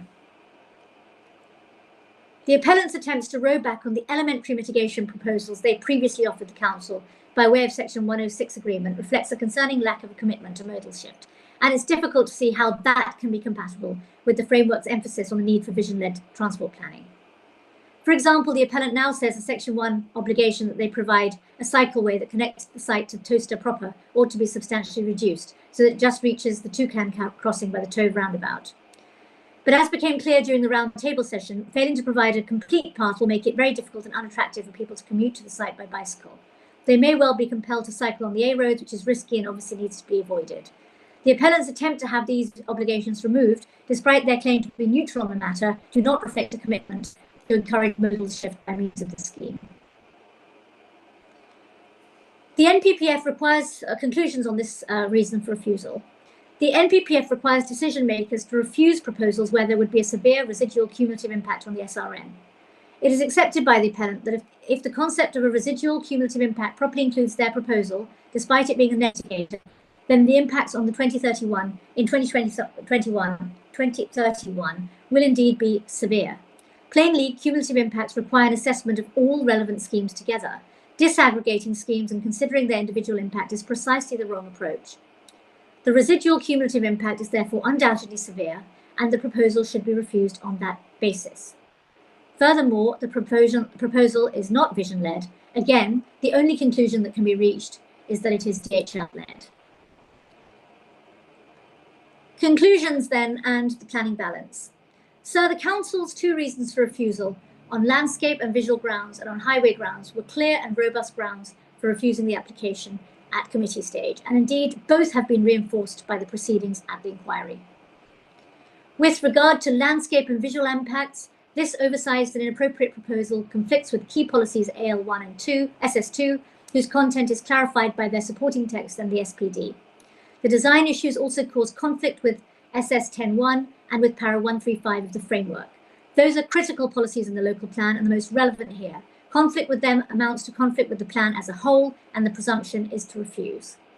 With regards to highways, it's clear that the residual cumulative impacts will be severe. It's worth recalling that until April 2024, Highways England had a holding direction on the application. The appellant's witness made very clear that their case depends on a strained understanding of what constitutes a cumulative impact.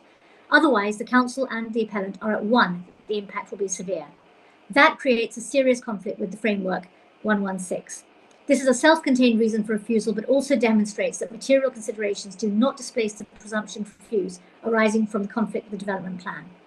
Overall, the proposals are not acceptable. They can probably be summed up as being neither design-led nor vision-led. They're simply DHL-led. Sir, the council's submission to you is that this appeal should be dismissed. Okay, thank you very much for that. Can I just query one minor point on paragraph 52? So just clarify a point. It's the second sentence of paragraph 52 where you say, that flies in the face of the policy language. It also kicks the can down the road, storing up bigger and harder to resolve traffic problems for every developer that comes after the applicant, should their scheme be approved. Am I right in thinking that when you say should their scheme be improved, the there is the applicant? You're talking about should the applicant scheme be approved there? So absolutely. It's the applicant. Absolutely, you're quite right. So, and applicant throughout should be appellant as well, wherever I've written that. Yeah, no, I was just meaning it's talking about the applicant scheme, not the other, for every other developer. It's not talking about. So yes, you're correct. Yeah. So you're correct. That's great. Thanks very much. Okay, Mr. Tucker, I've now got a copy of your closing. Have the other parties? I don't seem to have it yet. Sorry, no. I was waiting for my learner friend to finish and obviously to respond to your last point before ultimately circulating it. I have no doubt Mr. Riley Smith will circulate that. And in addition, sir, there's a short couple of pages which picks up responsive points to my learner friend's closings, which I will read out and identify whereabouts those are. And that's frankly, sir, just to save your pen when we get to those particular parts of the closing submission. Okay, do we need to take just 5 minutes then, just for that to be circulated? Yeah, a 5-minute break will be welcome, sir. Thank you. Okay, well, we'll break then till 12:35. If you could exchange those between you, and if that additional document, if you could send that to Pins as well, that would be great. Thank you, sir. Okay, thank you.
Right. Okay. Do you have the Mr. Tucker's closing submissions, Ms. Shake, Mr. Stedman?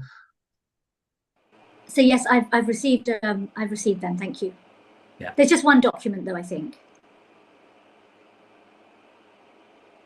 Yes, sir. Sorry. Yes, I do. You do. Yeah. Thank you. Mr. Tucker, the other document. I'm looking at an email that was sent by Mr. Riley Smith about 3 minutes ago, which should be on my learning computers, which is yes, sorry, I've got that. Points. I've got that now. Yeah. Okay. Well, over to you, Mr. Tucker, then. Thank you, sir.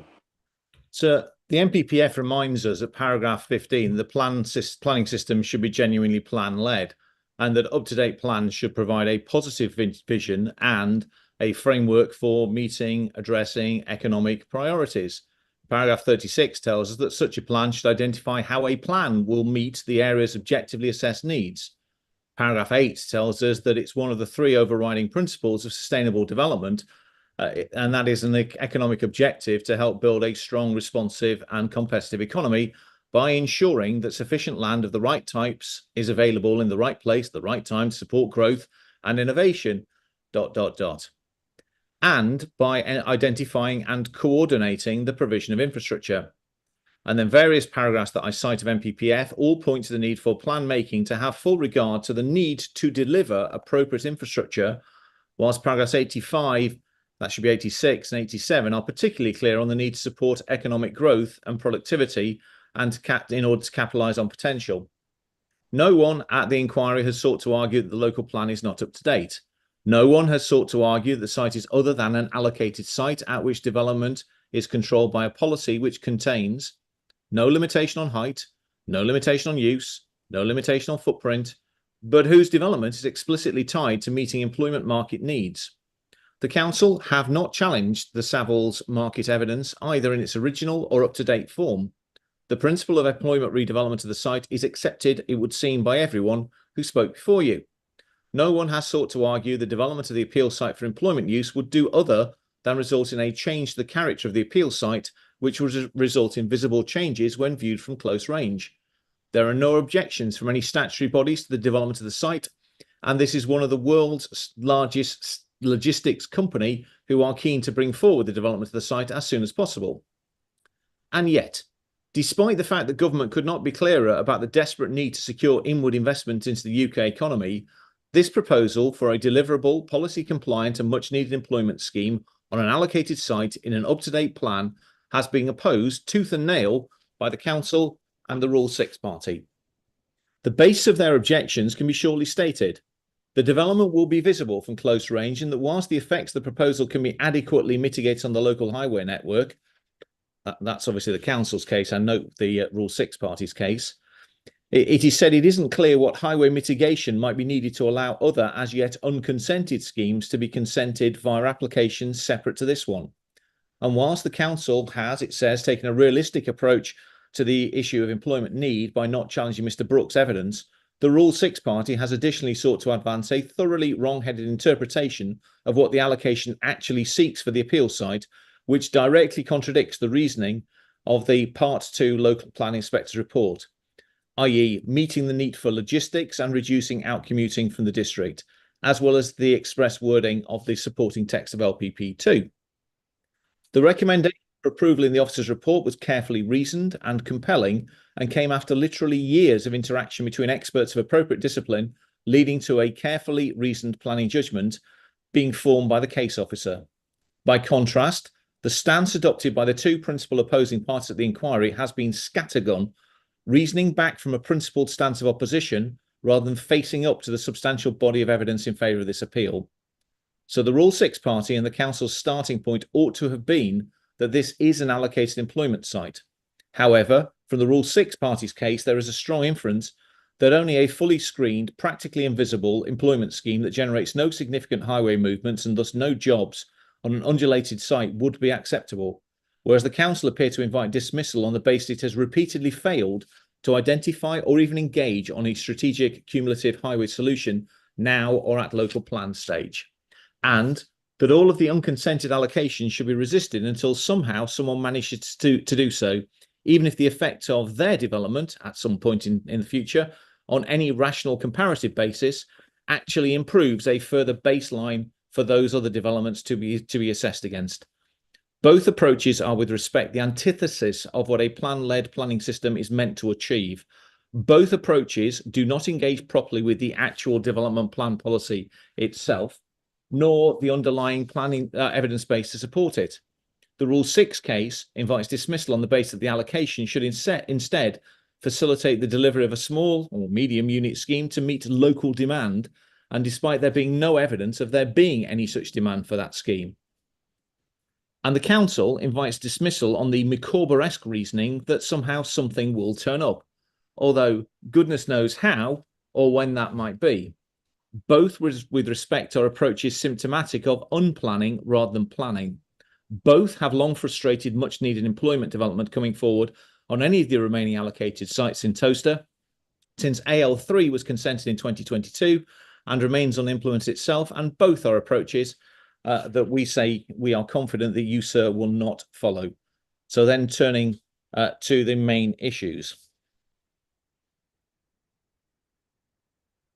So in opening, we addressed the three main issues by setting out to you, dealing first with the Rule 6 parties concern as the nature or need for the employment generation development proposed. So before turning to the two main issues drawn from the council's reasons for refusal in relation to landscape and transport, and then we finally address the overall planning balance. So we sought to do the same structure for the sake of your notes, sir, in closing. So dealing first with the Rule 6 parties point, accordance with the development plan in terms of nature of the employment development proposed. So this issue essentially engages the question of whether there is evidence that the proposed mix of employment development is supported by clear evidence of market need, i.e. the policy question, which is inferentially raised by policy AL13. 2 points are worth making at the outset of this discussion, however. The first of which is a clear distinction needs to be drawn between the policy of a development plan and its reasoned justification, and indeed its evidence base. And whilst the reasoned justification can assist in interpreting what the words mean, the reasoned justification cannot create a policy test in its own right. Section 38(6) only applies to policy. And then secondly, whilst the background to a policy is very interesting, the courts have long ago deprecated engaging in what's said to be forensic archaeology by deep diving into the background of how a policy was formulated, such as detailed analysis of inspectors' reports, the local plan evidence base, etc., absent some ambiguity in the policy. So policy AL1, subparagraph 1 and subparagraph 3 seek a variety of employment types to reflect the need for diversity and resilience in the local economy. And this is being informed by, or should be informed by, when supported by an independently assessed market evidence mix.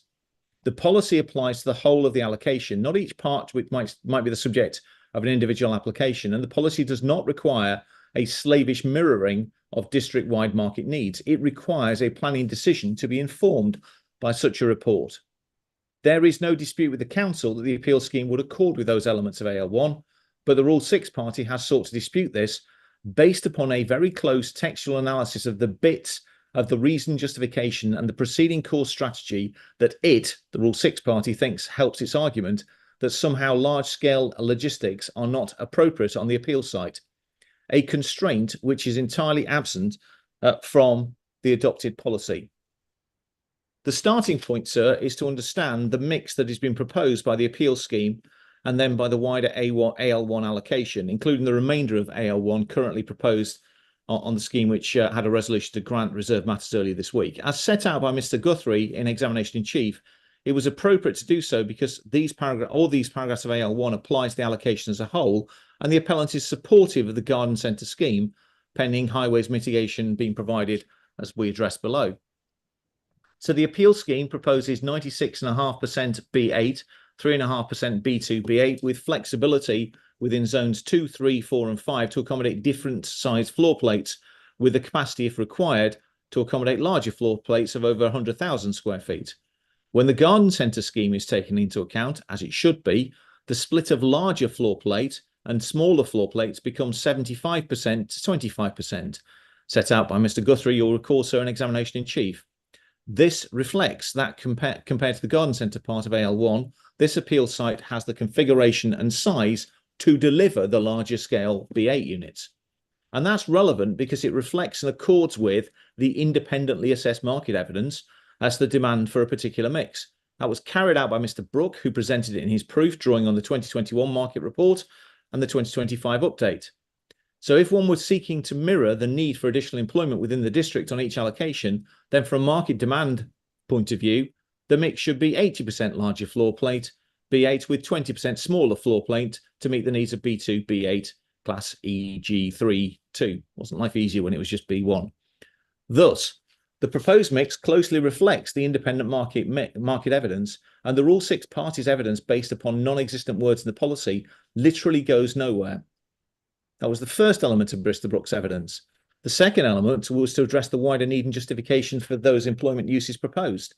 He set out that there is only a pitiful 1.9-year supply of land to accommodate large-scale logistics within the primary market area within which this site falls. That is way below what would be needed for a properly functioning employment market. Furthermore, even if one were to examine the issue based upon the council's HENO, or however we're meant to pronounce it, which Mr. Brooke rightly viewed as out of date, then the figures would be 2.56 years of supply for West Northants and 4.12 for South Northants. Worse still, on Mr. Brooks' evidence, is that the supply is on a rapidly downward trajectory, so there is an urgent need to address the deficit in available land to accommodate large-scale B8 now to avoid causing clear economic harm.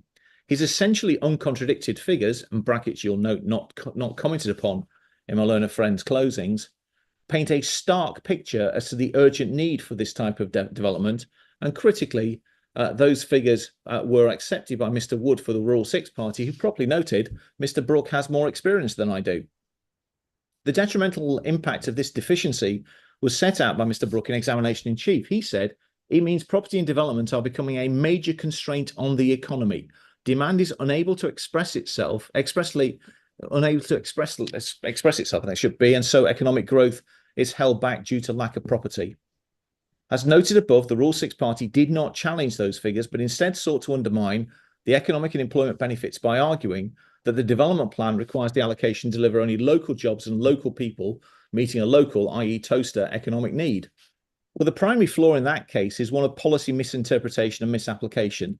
It's firstly overly focused on the Part 1 joint core strategy and the fact that policy S8 didn't explicitly make provision for extensive or large-scale B8 uses. Well, that's correct, but frankly, so what, given that the Part 2 plan clearly allocates for larger-scale employment development, as it was entitled and indeed expected to do. It requires, with respect, a peculiar reading of the Part 2 Local Planning Inspector's report to conclude that the intention in allocating the employment sites north of the A43 was to address toasters' need only and exclude large-scale B8 development, not least since the former is directly contradicted by the express words of the reason justification of the second part of the local plan, and the latter is expressed by the local plan Part 2 inspector as part of his reasoning for endorsing the allocations in the first place. Whilst it is important to read the relevant part of the examiner's report and all documents in full rather than cherry pick, the economy section is particularly relevant as it makes crystal clear that the reason why these allocations are being brought forward is to take advantage of the location of this site to meet the substantial growth in logistics. And I give you the reference there, sir. And that was expressly accepted by Mr. Wood in cross-examination. It's of course right to say that there is a paragraph of supporting text within the JCS that notes that catering for the warehouse sector on a trend-based trajectory would not be desirable or sustainable in the long term. Mr. Brooke agreed when that was put to him, but noted it wasn't our case that a long-term trajectory should be used. The trend would have to adjust to ensure a balanced economy. But at this point in time, the supply and demand, he said, was so substantially out of balance and deficient in the provision of land for large-scale B8 schemes that in the shorter term, one needs to deliver logistics warehouses to rectify that immediate and significant imbalance. That is what the independent market evidence required by the later policy AL1 showed. So first deviation from text, if I may, and that arises, if you'll pick up the supplementary responsive note, sir, I've put in a little note to say that where there's a difference in terms of notes of evidence, then users should, of course, rely upon your notes. But it's under the response to Save Toaster Now closing submissions, responding to Mr. Stedman Jones's paragraph 11, which is part A of that note. I don't know if you have that, sir.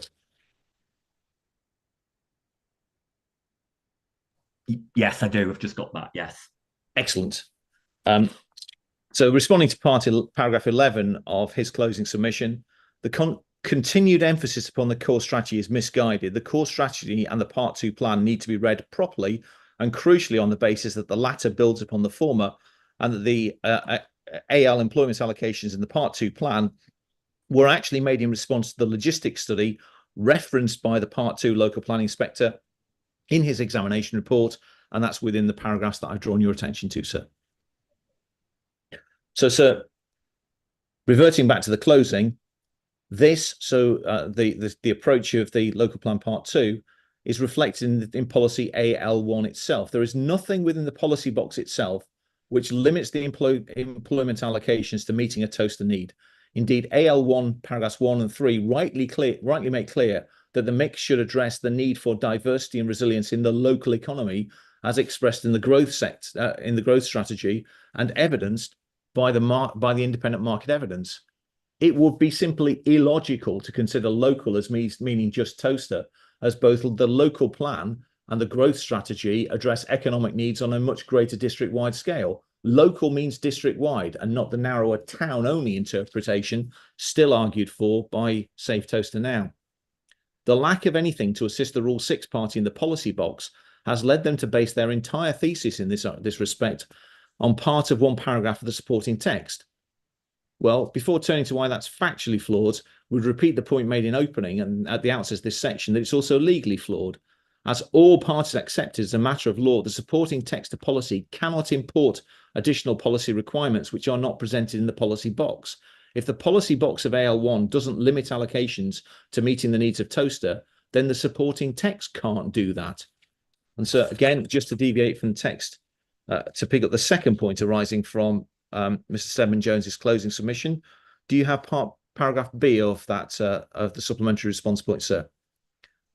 So, sir, contrary to the submission made in those paragraphs that I cite of his closing submission, STN are indeed inviting you to import words from their misreading of the supporting text of policy AL1 into the policy itself, and thereby create policy text not found within the policy.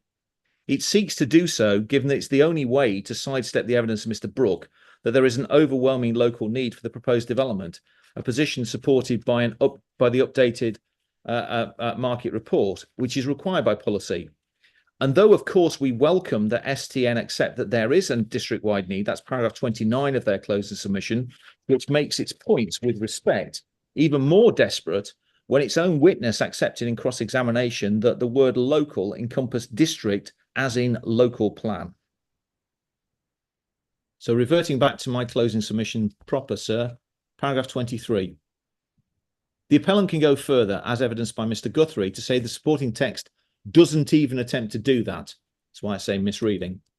Paragraph 3.2.1 of the Part 2 local plan, which is the one relied upon by the local plan, sets out that, and it's worth reading in full, although there is no specific identified need for additional employment to meet the needs of the town, i.e. toaster, based upon the housing and employment requirements in the JCS, it is considered to be important to facilitate some additional small-scale employment opportunities to provide additional choice and opportunity for the growing population to look to reduce out-commuting. The first point to note is that it recognises that there is no specific identified need for additional employment to meet the needs of the town. This immediately undermines the Rule 6 interpretation that the allocation should be solely seeking to meet that need. And the second point is one of language. Yes, the supporting text does envisage some additional small-scale employment being facilitated across the AL allocations, but that simply cannot be interpreted as meaning solely or only small-scale development across every site. Some is a partial, and additional means as well as something else. The something else in this case being larger scale employment development. No doubt the recent proposals for a huge expansion of Manchester United Stadium will be to facilitate some additional seating for families. But that doesn't mean, as a matter of English, that the objective is to create exclusively additional family seating. Counsel for the Rule 6 party reminded the inquiry of the Tesco and Dundee case, in which Lord Reid observed that policy has a legally correct interpretation and that not even planners live in the world of Humpty Dumpty. And that obscure reference from Lord Reid's judgment is actually a reference to Lewis Carroll's classic Alice Through the Looking Glass, during which that particular character observed, "When I use a word," Humpty Dumpty said in a rather scornful tone, "it means just what I choose it to mean, neither more nor less." So the words of the supporting text do not, as a matter of English, other than in the world of Lewis Carroll, suggest that the allocation is only or exclusively for small or medium units. It just doesn't say that. And the words of the policy say nothing about scale at all, other than to cross-reference to policy SS2, which calls for an overall judgment of impact, not a preclusion in principle of particular types of employment. At the time of writing this closing, it wasn't known whether the Rule 6 party will have applied a Humpty Dumpty filter to its closing submission or not. Turns out they haven't. The third point is what's meant by the word out commuting. This was heavily focused upon by the Rule 6 party, but setting aside their misguided arguments that the appeal scheme wouldn't be providing toaster-based jobs, it's based upon a misconception as to the range of jobs offered by logistics. The policy does not limit consideration of any scheme to whether or not it prevents or minimises out commuting from toaster. Out commuting is a district-wide issue, which is addressed by providing a significant number of jobs within the district. That's exactly what the local plan Part 2 examiner said it would do. And as Mr. Wood accepted in cross-examination, limiting out commuting from whatever scale of area is actually a good thing. And that's why overall, Mr. Guthrie and Mr. Wood agree that there's nothing in policy which seeks to restrict development to meeting the needs of toaster through only small or medium-sized units or enterprises. It may be an aspiration of the Rule 6 party, but it's not a requirement of policy, nor an aspiration of the plan. Had it been, then the local plan Part 2 examiner's reasoning in finding these allocations sound, frankly, wouldn't have made no sense. It was put by my learned friend in cross-examination to Mr. Brooks, that this scheme would not foster a balanced economy. Mr. Brooks' response was robust and worth setting out in full. It depends on what you mean by a balanced economy. A balanced economy in terms of a skills mix, and the proposal fits well. In terms of preventing out commuting, the proposal fits well.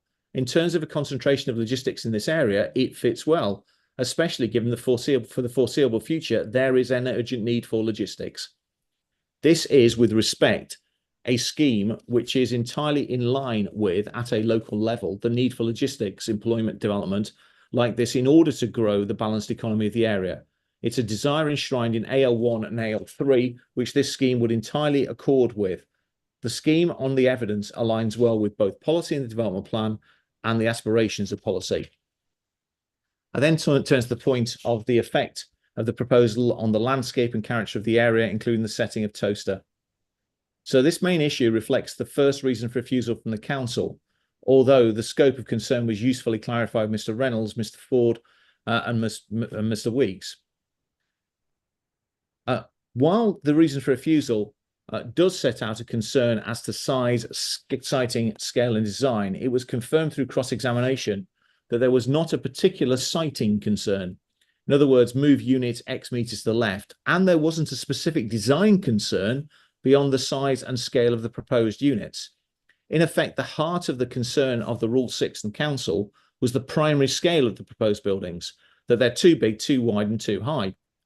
And the harm appears to be that they will be seen, despite the Council's own SPD stating that AL1 is a key opportunity for new active building frontages.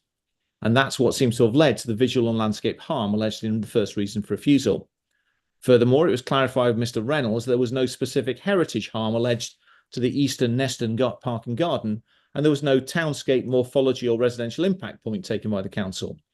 The Council accepted, or rather, Mr. Reynolds accepted the methodology of the LVIA and also accepted that you, sir, have sufficient information to determine the landscape effects of the scheme, which renders the somewhat academic, the otherwise fascinating disagreement between Mr. Hammond and Mr. Reynolds as the subdivision of landscape character. And so if I can ask you to again turn to the supplementary document, this time on page 2, subparagraph B in response to the Council's closing submission. because you've got an interesting discussion about methodology in the council's case. And so what we say about that is that the council has failed to apply a so what sense check to its criticism of Mr. Hammond's methodology, because it is agreed that there's enough information now before the inquiry to enable a judgment to be formed. The council also fails to mention within its closing that the case officer took on board Mr. Askew's point and still considered the balance warranted approval. A similar or more obvious error is made at paragraph 42, when Mr. Hammond is described as an outlier when his view was actually supported by officers. In other words, a high quality design set in robust landscaping, not mentioned by the council, bizarrely. And then that the differences are essentially one of judgment, as has been agreed, properly to be resolved by user on site. And then the fourth point was that at least Mr. Hammond clearly articulated why he'd formed each of his judgments, a matter which is wholly opaque from reading Mr. Reynolds' submission, evidence before you.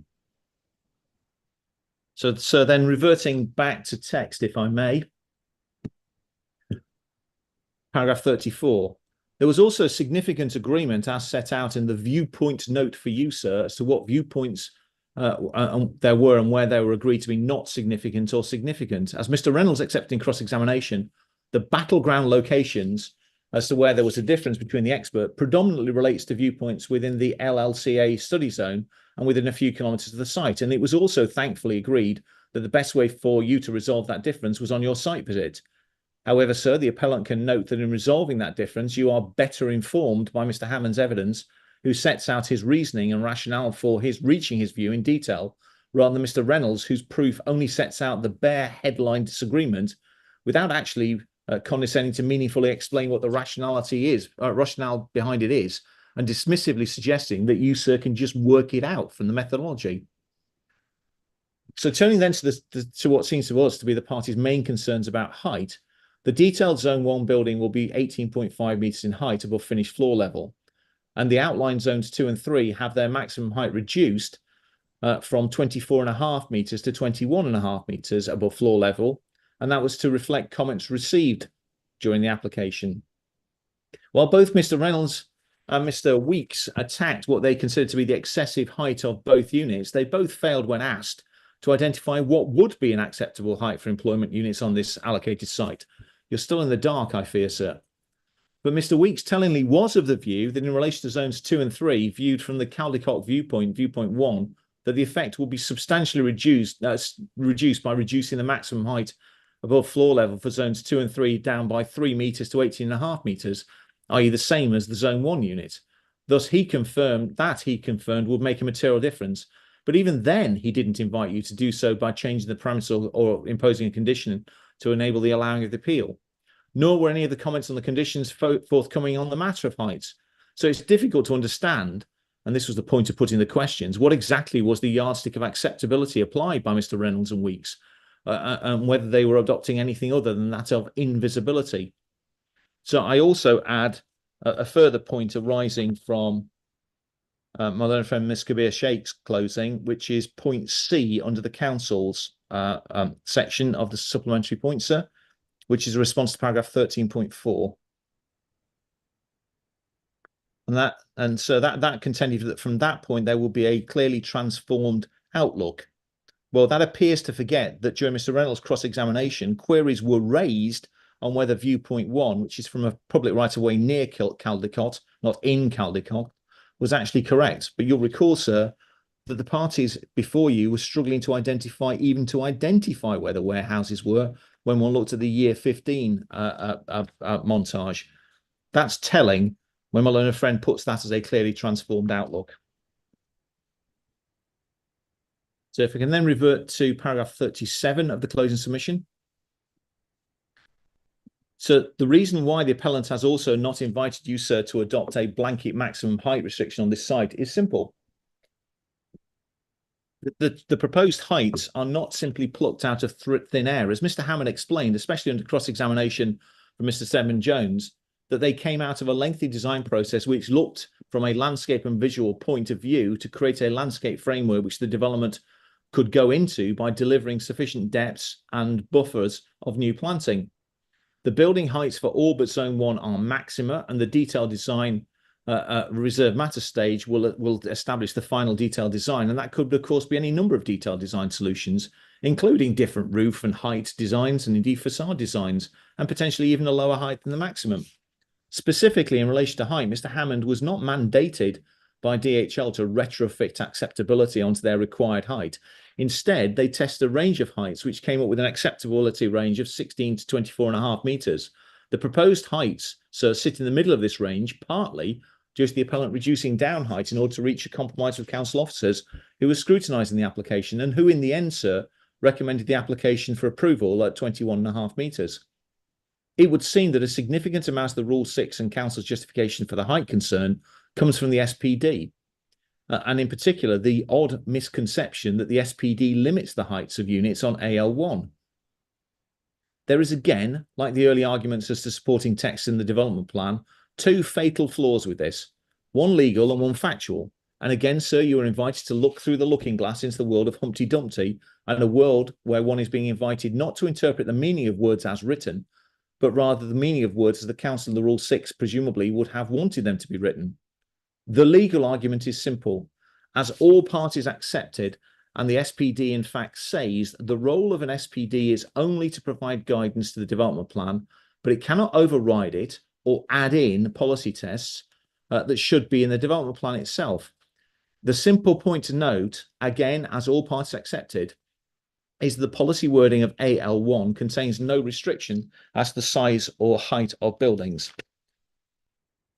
So if I can then just ask you to turn to point D in response, so D for Delta in response to the council's closing. At this point, responding to my learned friend's paragraph 20. If you have that, sir. Yeah. So it is wishful thinking to argue that there is a policy presumption against large buildings under policy SS2 of the development plan or the SPD.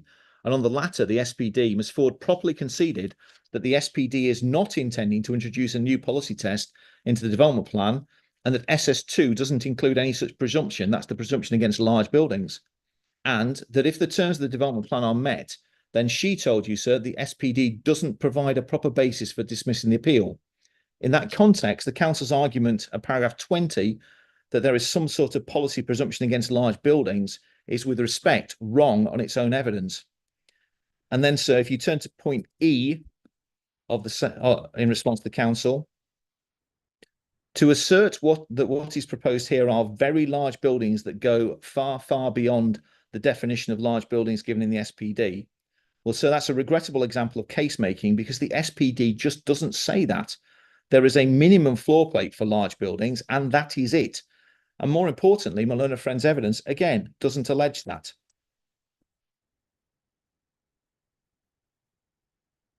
So if I can then revert back to the closing proper, paragraph 42.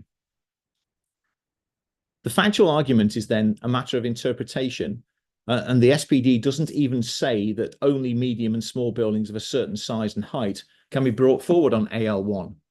As explained by Mr. Hammond and Mr. Guthrie in Examination in Chief, the SPD in its general guidance doesn't say that, and it's telling that the definition of small, medium and large at pages 38 and 39 doesn't actually include any height criterion. What is meant by large within the text of the SPD isn't governed by height, but rather the footprint of the building. And whilst that may be viewed as a bit odd, that's what the SPD says. The key SPD paragraph, sir, is paragraph 6.25. That's the specific paragraph on building height, scale and massing within the specific development framework for AL1.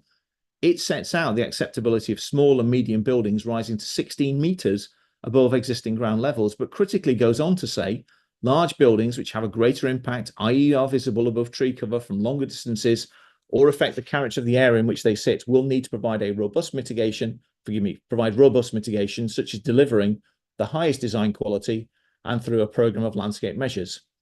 3 points arise from this. Firstly, unlike AL2 and AL4, there is no additional exceptionality SPD test, which is anyway not within the development plan policy itself, for large buildings to be brought forward on AL1, specified within the AL1 development framework. The council's argument that there are appears to be based on, is somewhat highly tenuous because of the explicit way that it is stated in that way for AL2 and AL4. Secondly, There is no inherent height restriction for large buildings on site AL1. Instead, the focus is on the buildings having high quality design and robust mitigation. In terms of high quality design, it was confirmed there is no particular design concern raised, and that Unit 1, for which the detailed design is before you, sir, uses banding techniques with colours that the council appear to be happy with, that they blend into the landscape with design principles secured for the outline units via a design code. Thirdly, it hardly needs to be stated that the above quotation from the SPD relates to site AL1 and expressly envisages that large buildings can indeed come forward on the allocation. To read the SPD as precluding or presuming against large buildings or buildings in excess of 16 metres in height on AL1 would be directly contrary to the above quoted text itself. So the interpretation urged in evidence by the Rule 6 and the Council that large buildings are somehow inimical on AL1 is unsupported at every policy level. That said, the SPD understandably has rigorous aspirations for any large building on site AL1. Rigorous aspirations which the officer's report considered were robustly met by the proposals and are addressed in detail by the appellant's SPD compliance note. In terms of robust landscape, as explained by Mr. Hammond, the units will be rendered So I've just noted that my learner friend, Mr. Stedman Jones, is off screen. That may be because he's doing something less interesting. But I'd hate to be saying this to an excellent, just in case there was a dropping off, forgive me. So in terms of robust landscape, as explained by Mr. Hammond, the units will be rendered by a range of green tonal colours advised by the council and substantially set back behind landscape buffers made of earthworks and planting. Those architectural landscape measures would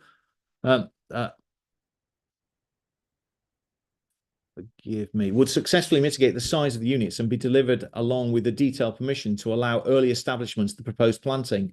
All the landscape experts agreed that the requirement cannot be that the building should be made invisible, and we, sir, have not sought to achieve that. Furthermore, the design quality of the landscaping was independently reviewed for the council by Quartet, who considered it to be acceptable. The Rule 6 party served by Mr. Weeks raised a specific concern as to whether or not the scheme will provide a suitable gateway for those travelling along the A5, but as was clarified in cross-examination, the settlement proper of Towcester will remain as being perceived after one's past the A43 Tove roundabout travelling southwards from the A5. Furthermore, as you will, sir, have observed, the Rule 6 can't get away from the fact that this is an employment allocation.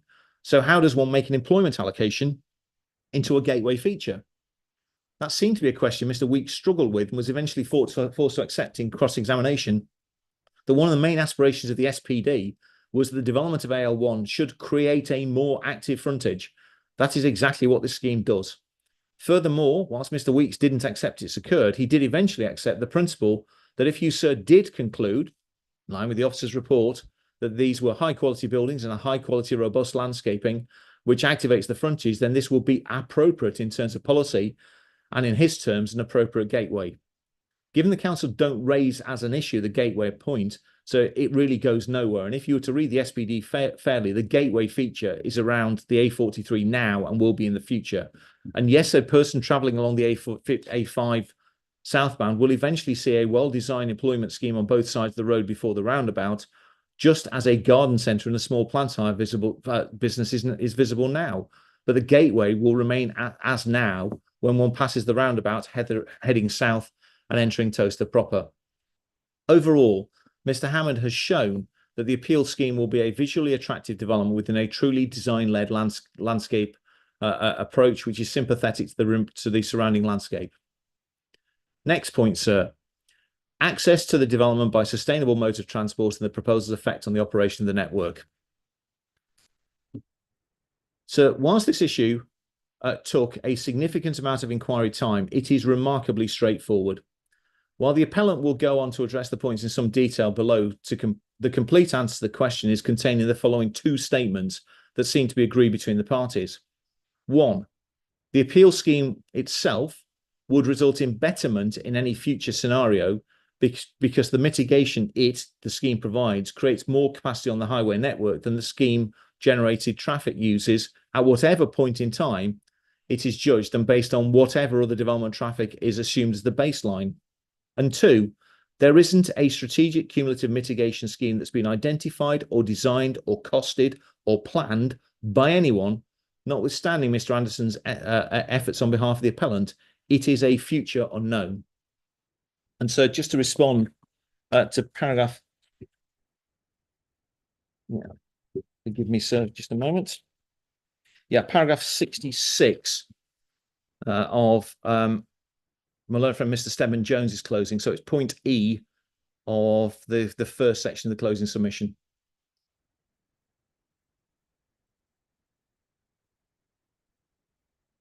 And it's really just to make sure, as I note at the start of this, that it's important to get the evidence right. So so that should be EA, not EW. What Mr. Anderson actually accepted was that the cumulative scheme he had devised for the Tove roundabout would not result in nil detriment for all of the allocations coming forward under AL, but would result in an overall less than severe impact upon the network. And that distinction, that nuance, appears to be lost on Save Toaster now. So it was never said by him that he would have nil detriment for all the allocations, otherwise there wouldn't have been an argument at all. So it's just to clarify what his case actually was in that regard. So reverting back to my closing submission proper, paragraph 53. It is genuinely remarkable in the light of those two propositions of paragraph 52, and as we addressed below, unreasonable that the council have ever resisted this scheme on highway grounds. However, to go into the detail, it's right to note that whilst the Council on National Highways entirely accepted Mr. Anderson's, or rather council officers and National Highways entirely accepted Mr. Anderson's modelling, the Rule 6 party raises some specific concerns through the evidence of Mr. Wood. But the key flaw with Mr. Wood's evidence is that it lacked any corroborative objective evidence. He claimed that the modelled outputs did not match the real world. So I apologise. I don't know if you can hear the barking in the background. That appears to be my teenage son has let the dog out. So apologies for that. If that's distracting, please let me know. So I'll read that sentence again. The key flaw with Mr. Wood's evidence on modelling is that it lacked any corroborative evidence. He claimed that the model outputs didn't match the real world, but he accepted that there was no evidence before you to support this, a point which he had to accept as a modeller himself that he would expect. So it remains opaque as to why he thinks a different standard to the one he would apply should be applied by you, sir, when assessing Mr. Anderson's work. He also raised a concern about the impact of COVID-19 it not having been properly taken into account due to the model using an October 2021 base date. But Mr. Anderson had a detailed explanation in examination in chief as to why his model had properly taken account of COVID. And in brief, whilst COVID-19 was a significant event in traffic terms, by October 2021, we were already into the new normal in terms of traffic growth levels. And since that point in time, when the base model has been prepared, there hasn't been another significant effect. So there isn't a need to update the base model further, as we haven't yet had an event nationally or locally where traffic volumes would have significantly changed beyond that base in late 2021. So you are therefore invited, in common with the other highway experts engaged by the Council of National Highways, to accept the robustness of the modelling carried out by Mr. Anderson. There was an attack made by Mr. Wood and Mrs. Baker as the use of the 2025 as an opening year. With respect, this is fascinating, but it's an academic red herring for the simple point that both accepted that their only point only went to the inspector using 2031 as a proxy instead of 2025, and that you therefore, sir, have sufficient evidence to determine the highways impacts of the appeal scheme. But for completeness, it is firmly submitted that it is entirely appropriate for Mr. Anderson to have used 2025 as the opening year. The reason being the relevance of the opening year, which was agreed by National Highways, is not actually the chronological year itself, but the underlying assumptions behind the assumed impacts for that year. In this case, it's an appropriate choice because the traffic growth forecasts for that year within the model have not yet materialised due to the allocated and consented sites that simply haven't come forward at the rates forecast. And that's why the assumed inputs for 2025 still remain a robust choice for opening year. Indeed, the council properly accepted that the only impact that might have been different, i.e. the extent of temporary growth, because it would stop in 2025 rather than, say, 2029, is the least important of all the inputs. Setting aside those red herring points, the heart of the council's case, which was adopted by the Rule 6, was that this scheme should be refused as there was the possibility of a severe cumulative effect in the future if all the other allocations were consented, and then came forward without mitigation. So again, can I just respond to a point raised in the council's evidence? Because it's important that you have the evidence correctly noted. It's paragraph F on page 3 of the supplementary notes, sir, in response to paragraphs 46 and 66. And so what Mr. Anderson actually said was not severe, if you feed in all the allocations, but potentially severe, having explained patiently why the council's approach was misguided. It wasn't a concession of severity in the way it's been put to you by my learned friend, absent donning a very heavily tinted pair of rose-tinted forensic spectacles. And the characterization of Mr. Anderson's evidence in at the end of the last sentence in paragraph 56 simply doesn't reflect what was said. And paragraph 56 is not our case when you come to read it again, sir. Potentially severe was the best that Mr. Anderson's evidence got for the council. But in any event, even on potentially severe, paragraph 61, there are a number of fundamental flaws with the council relying upon that and asserting it. The first, as was explored by Mrs. Baker in cross-examination, through examining the A, B, C, D scenarios, which you'll recall, sir, from the scribbled-on versions of the council's rebuttal evidence, in every scenario examined, the situation will be better with a DHL scheme in. And even taking the lunatic scenario, scenario B, which looked at background growth plus consented development, plus the other allocated sites, except DHL, without further mitigation being required by the council, when you added in DHL, there was still a reduction in delays and queues. Mrs. Baker accepted all this and confirmed, quote, "You are more than washing your face with this scheme."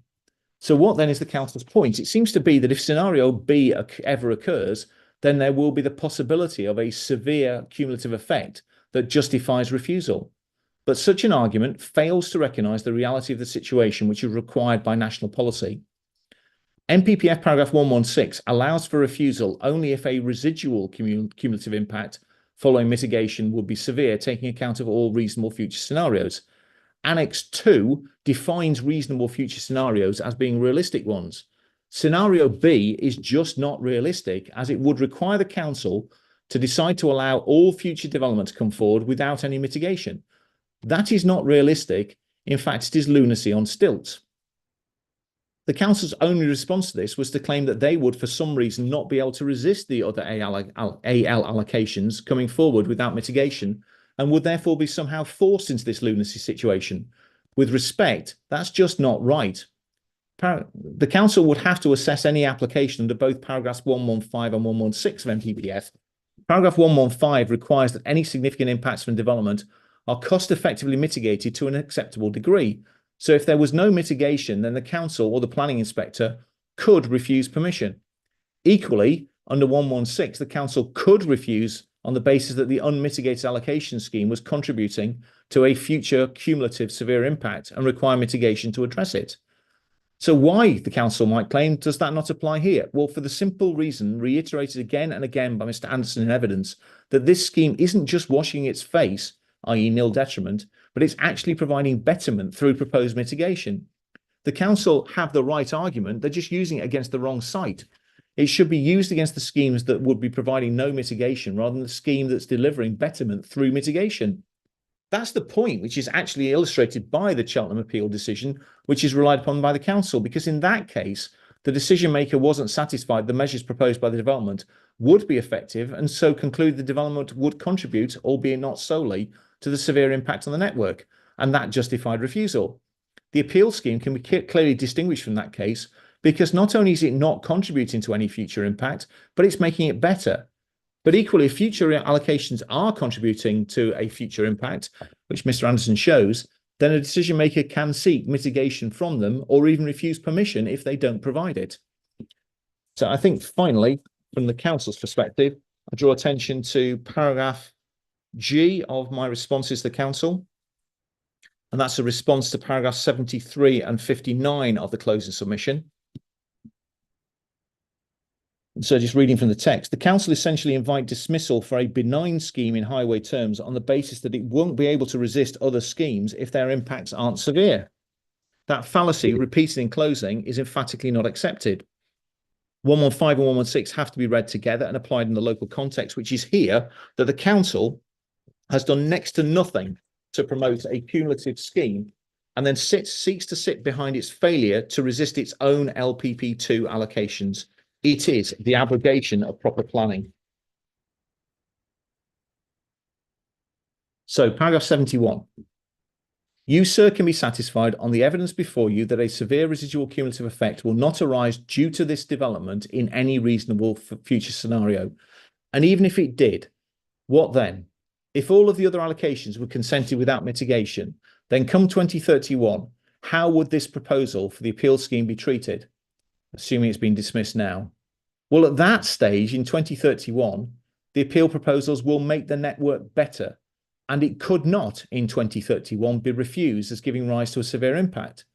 The logic of the council's case is therefore to refuse everything unless it comes up with a residual cumulative scheme, thereby defeating the adopted local plan, or alternatively, grant the other allocations without mitigation and then be faced with no choice but to consent this scheme once it's done so.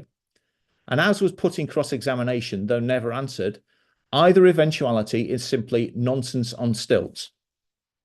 I should say my learned friend for the Rule 6 party says that I said acid on stilts, but I actually give the base of the quote nonsense on stilts, which is from Jeremy Bentham. If I said acid on stilts, then I apologise to the ghost of Jeremy Bentham. But it is also worth considering the council's solution to the problem. Their position is that my client should wait for an indeterminate period of time for a strategic cumulative scheme to come forward, which no one is presently working on, and then somehow do so with the cooperation agreement of National Highways and all the other developers. Well, setting aside that this was previously a solution expressly offered by my clients and rejected by the council, the realism of such a solution needs to be faced up to. The appeal site, is an employment site that was allocated back in 2021. At the time, there was no policy framework put in place to deliver a strategic mitigation scheme, but instead, 4 years later, it remains the case there isn't a scheme identified despite my client's best efforts. No clear idea of funding, no identification of timescale, no mechanism to deliver it. The best that the council could suggest was somehow we should wait for a future development plan to correct the oversight of the last one. Even then, there still is no scheme in progress to support the emerging plan. And the best that we have, quoted by Mr. Anderson, is the draft local transport plan, which names a scheme for the Tove roundabout, but with no particularity, and a cost which is so wide, with a range so wide as to be meaningless. That isn't good enough. It's not a proactive solution to delivering an allocated site as is required under the plan-led system. It is unplanning, not planning. The solution was in fact agreed in cross-examination of the Rule 6 witnesses in circumstances where there is a potential residual cumulative effect, which is severe as the result of traffic from 4 allocations, and where there is no strategic mitigation scheme for developers to contribute to, then the only solution would be to require each allocation to provide mitigation to wash their own face. And if they do so, then together they are never going to give rise to the severe effect. And if they don't, then the Cheltenham appeal will no doubt be cited at them. In other words, the very solution the appellant is currently proposing and according with. Given the above, the eventual but fair concessions made by Mr. Wood and Mrs. Baker, we firmly submit that the council have acted unreasonably in maintaining their highway objections to this scheme. It is illogical and antithetical to proper planning. It has unreasonably delayed the delivery of a form of development which is locally needed and will generate both jobs and economic activity. It would justify a costs award. However, my client has reluctantly decided, despite its advocates' wish to do so, not to make one because it seeks to prioritise making an effective working relationship with the council going forward and recognise that officers, after a good deal of work behind the scenes, made the right decision in recommending the scheme for approval. But that shouldn't hide, sir, what we say is the unreasonableness of members' position in this regard. The scheme is patently acceptable in highway and transport terms. Severe impacts from this scheme could only be thought to arise if the author of the decision were Lewis Carroll. So turning to the planning balance. Set out by Mr. Guthrie in examination in chief, the appeal scheme accords with the development plan as a whole, and whilst this wasn't expressly accepted by Ms. Ford, for the council there was considerable common ground. Ms. Ford accepted in cross-examination that if you, sir, sided with Mr. Hammond and Mr. Anderson's evidence, there will be compliance with AL1 and SS2, which are the most important policy for the appeal scheme. She accepted in cross-examination that conflict with ST1 wouldn't justify refusal if there was accordance with AL1 and SS2, a fair concession given that SS10(1) would require the natural environment to be conserved and enhanced, an impossibility on a greenfield site allocated for significant employment development. As Ford also accepted, as Mr. Weeks also eventually accepted, that if there was accordance with the development plan, then any conflicts with the SPD would not justify refusal. That's a helpful and fair concession and supports the limited weight that Mr. Guthrie gave to the SPD. Although it shouldn't be thought that this is because the appellant believes that there is conflict with it. To the contrary, we say we've had regard to it, and this scheme complies with the SPD set out for the reasons in the SPD compliance note. A discrete point raised by the Rule 6 party is that the appeal scheme is out of keeping with the settlement hierarchy and out of scale with the expectations of the development plan for Towcester. It is partly a hybrid of the local need point, which we've addressed above. But in terms of the settlement hierarchy, the point is a non-starter, given that it repeats the Rule 6 party's erroneous approach of concentrating on the joint core strategy without recognising the role of the local plan Part 2. In other words, the Rule 6 party focuses on the Part 2 plan and ignores the Part 1 plan rather, and ignores the Part 2. It is right to recognise that Towcester sits within the third tier of S2 in the joint core strategy, but in the later Part 2 local plan, Towcester sits at the top of the settlement hierarchy set out in policy SS1. It's the highest tier of settlement within the local plan Part 2 area, being a rural service centre. And so just pausing there. So I think the final point to pick up against the council's closing submissions that I put in the note is point A, where my learned friend at paragraph 2 refers to Towcester as the small settlement of Towcester. With respect, in policy terms, that's just advocacy. It's the highest tier of settlement within the adopted local plan, Part 2. Furthermore, this appeal scheme is delivering the scale of development which is envisaged by an existing allocation, and it would be irrational to suggest that delivery of a development plan allocation would somehow be out of kilter with the settlement hierarchy in the same development plan. That's why I characterise that as advocacy, sir. For completeness, several public representations made on day one, raising a disparate range of issues, the majority of which have either been dealt with above or in the written evidence you have before you, but it's worth just mentioning two. Mr. Bishop raised issues about noise, but we direct you, sir, towards the noise assessment, the specific to response to Mr. Bishop's original concern, and also the appellant's response to Mr. Bishop's further concerns. And it's of note that Mr. Weeks, in cross-examination, confirmed that you have sufficient information to make an informed decision on noise. And the second is Mr. Mellor, who made a representation on air quality and the air quality assessment. But Mr. Mellor himself accepted the AQA had been undertaken in accordance with the relevant guidance and had been accepted by the Environmental Health Department at West North Hants. His concern, sir, was to invite you to be brave and find that such an approach, despite being in line with national guidance, was not appropriate.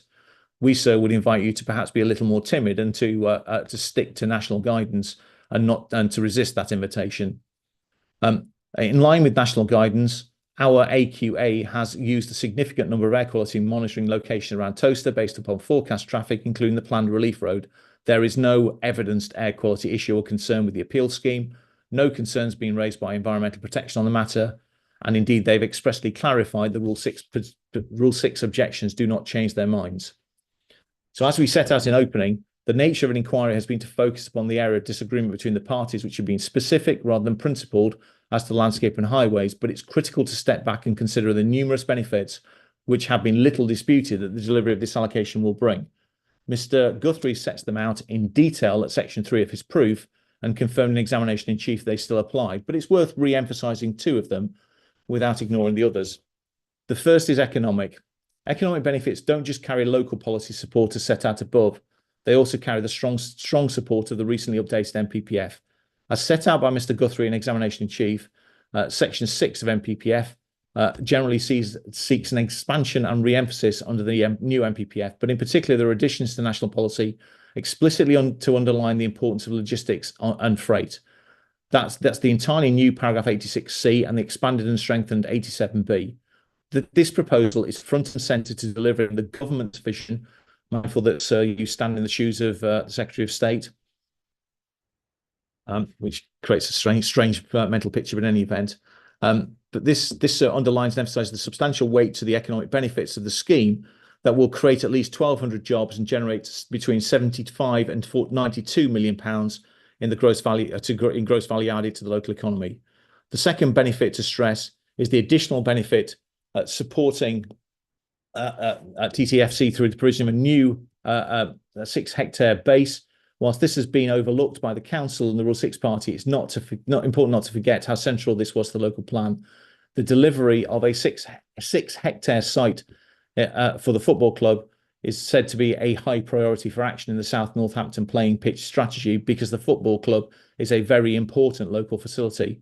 It's a significant benefit that's been long delayed by the failure of the council to deliver on the AL1 allocation. Overall, this is an appeal scheme which is in accordance with the up-to-date development plan, which would deliver a long overdue employment allocation by providing the mix of Class B uses the market desperately requires. It will be in keeping with and appropriate to the character of the surrounding landscape, and far from contributing to negative highway impacts, it will provide a significant benefit to the highway network. In terms of material considerations that would justify a departure from the development plan, we to get to that point, sir, all relevant material considerations support granted permission. We say in line with that, the scheme accords with and delivers the economic aspirations of national policy and accords with the SPD, although the latter is accepted as never being able to justify departing from the development plan, a stance rightly reflecting the subordinate nature of the SPDs. And in light of the above, and in light of section 38(6) of the 2004 Act and 11C of MPPF, which we say there is accordance with the development plan, we invite you to grant permission without delay and allow the appeal. In doing so, sir, that would deliver a long delayed and frustrated allocation, which will be finally delivered as envisaged by our plan-led system. So there's a couple of points that I haven't read out in response to the Save Toaster Now closing submission. I'm happy to leave you to read those points, sir, unless you wish me to read them out for the sake of completeness. No, that's fine, thanks. So unless I can assist you further, those are our submissions in closing, and apologies for transgressing well into lunchtime. Okay, well, thank you very much for that. So that brings us just before to the end of the inquiry. The appellant has just confirmed in his closing submissions they're not proposing to make a costs application, which I think aligns with an email sent a week or so ago. Are there any other applications for awards of costs? No, sir. The council's decided not to make one. Okay. Okay. Right. Okay. Thank you. Right. Well, thank you very much for that. Then I think that then does bring us to the end of the inquiry. I'd just like to once again thank everybody for their participation and involvement, and to the council for arranging the excellent in-person facilities in Toaster for 2 weeks, and for hosting and live streaming this. So thank you very much for that. I will the inquiry is now about to be closed. I won't be accepting any further evidence, and will now proceed to write my decision as quickly as possible.